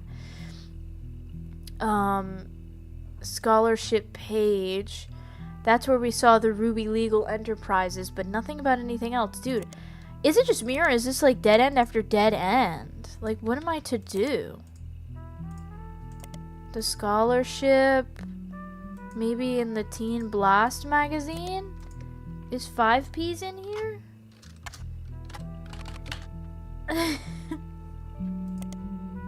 Oh! 5Ps on Teen Blast, let's go! Oh, I love this. 5Ps is popular and attractive enough that even though I can't read it because all his butt is in front of the freaking screen. Even though his music is not targeted towards teen girls, they seem to be paying attention anyways. That's what I said about my beef baby before. While he hasn't done any interviews with the magazine, they've listed him among the hunky hotties for the past few months, with small bios that tell you various facts about him. This includes his real name, his birthday, February 9th. Oh, so he's an Aquarius. Yup. And he grew up in Portland. A letter to the editor also claims that it's not possible that he was born in 1977, as he claimed a song called 17 Magazine that he turned 17 in 1992. The editor responds with a statement that they've reached out to his agent and asked about a song, and we're told it wasn't performed by 5Ps and they shouldn't... What is going on with this? What is going on? What is going on with this situation? I'm confused. Why is he lying about his age, and why does that matter? Like, they keep harping on that. Like, should I just look up... oh, 17 Magazine, good idea. Wait. Also, so much about Portland... 17 Magazine, sometimes referred to as 17 Magazine, is the title of an unreleased and controversial song by Dirty Davey. There's mentions of it on a few sites claiming that it was... I need to hear this song!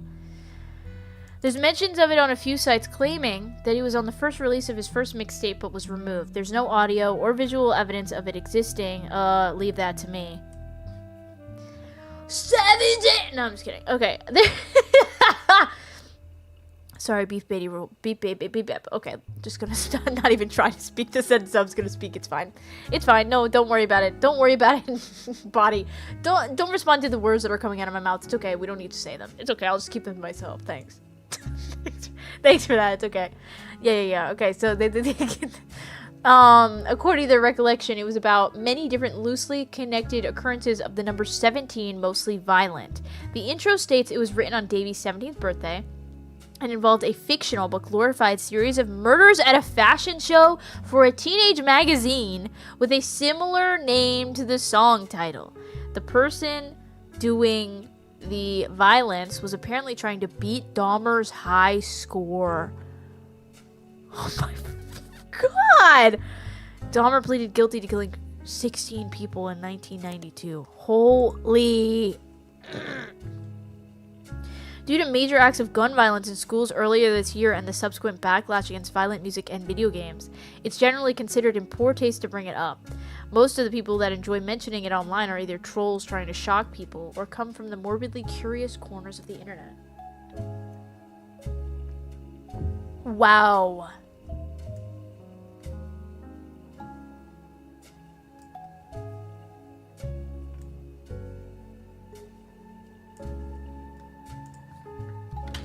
I'm just kidding. I'm kidding. I'm not gonna let that.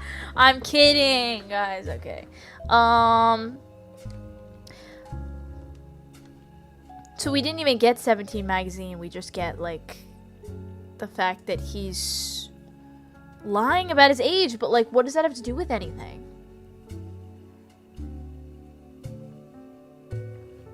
Let's just look up Portland. Like, what do I even do?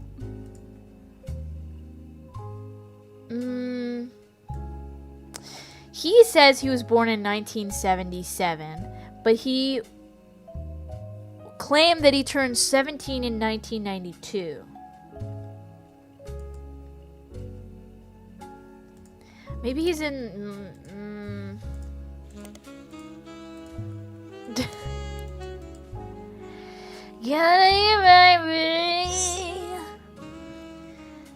Baby's on my back.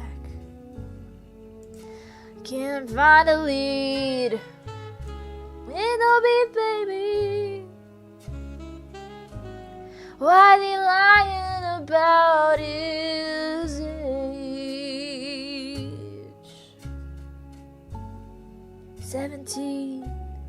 17 reasons why I hate you. Got that beef, baby.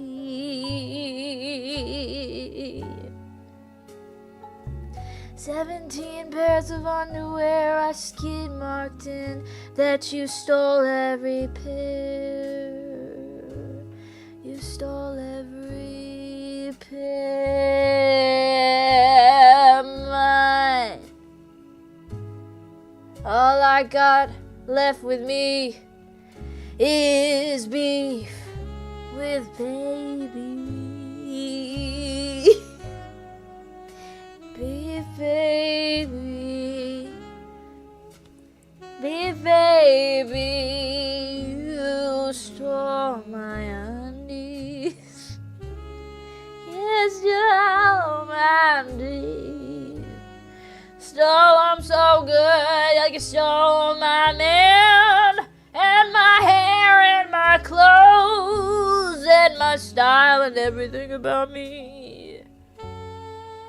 If only you could be you and leave me out of it. Please leave me out of it, you beautiful little shit. Leave me. I can't find it. Can't find any purpose without my beef with baby.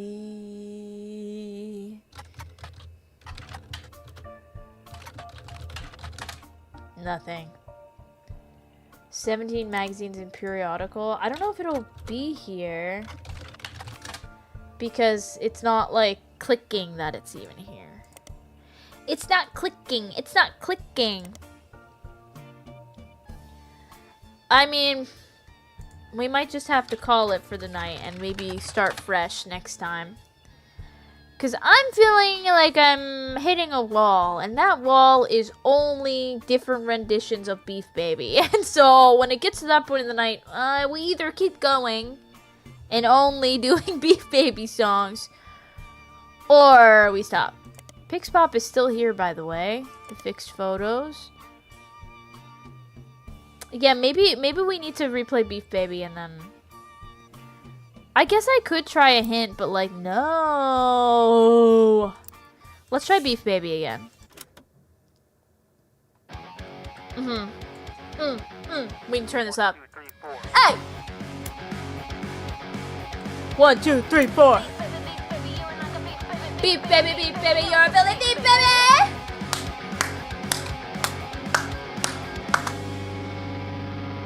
I'm blind to your trying to cut in. That's my prize you've been eyeing. You thought you could win. Ryan, we're no longer kids. All our lives you've been lying. Now it's come to this. Stay friends. That ends tonight. Everyone sing it together. Beef baby. Oh, it's not. 1 second. And now.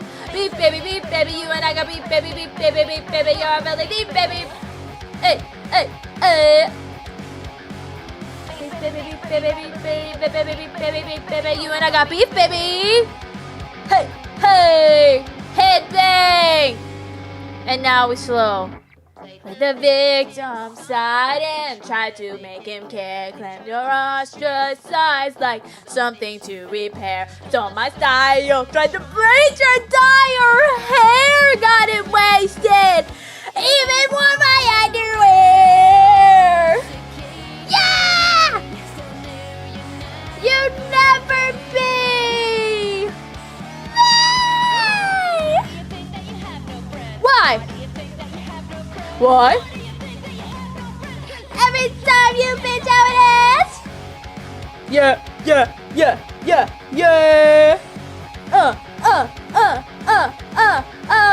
Beep, baby, you and I got beep, baby, you and I got beep, baby,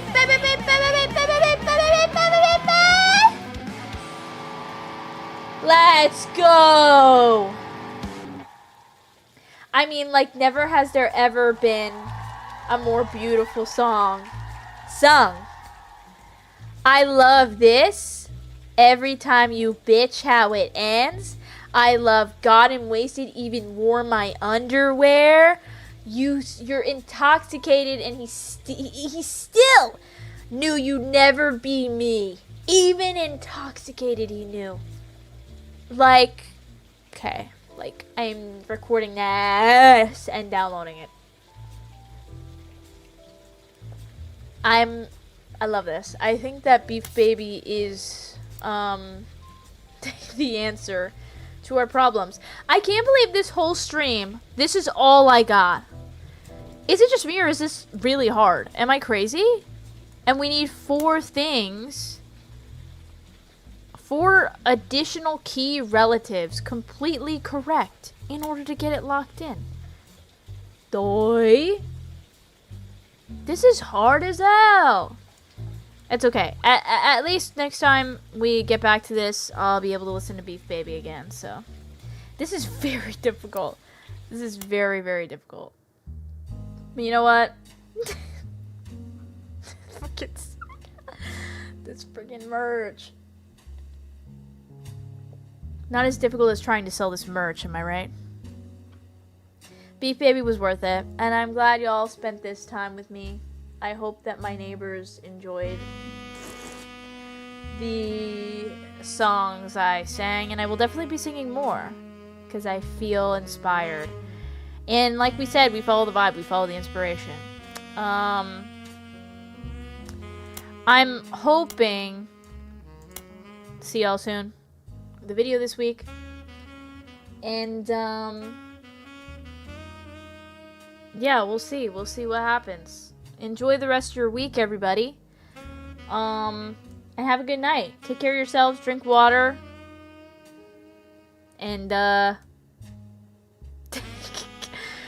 random note on Read Story. Can I have your autograph? Man. Line up, everybody, line up. Goodbye, everybody. Sweet Beef Baby dreams to you all. See you soon. Ta-ta.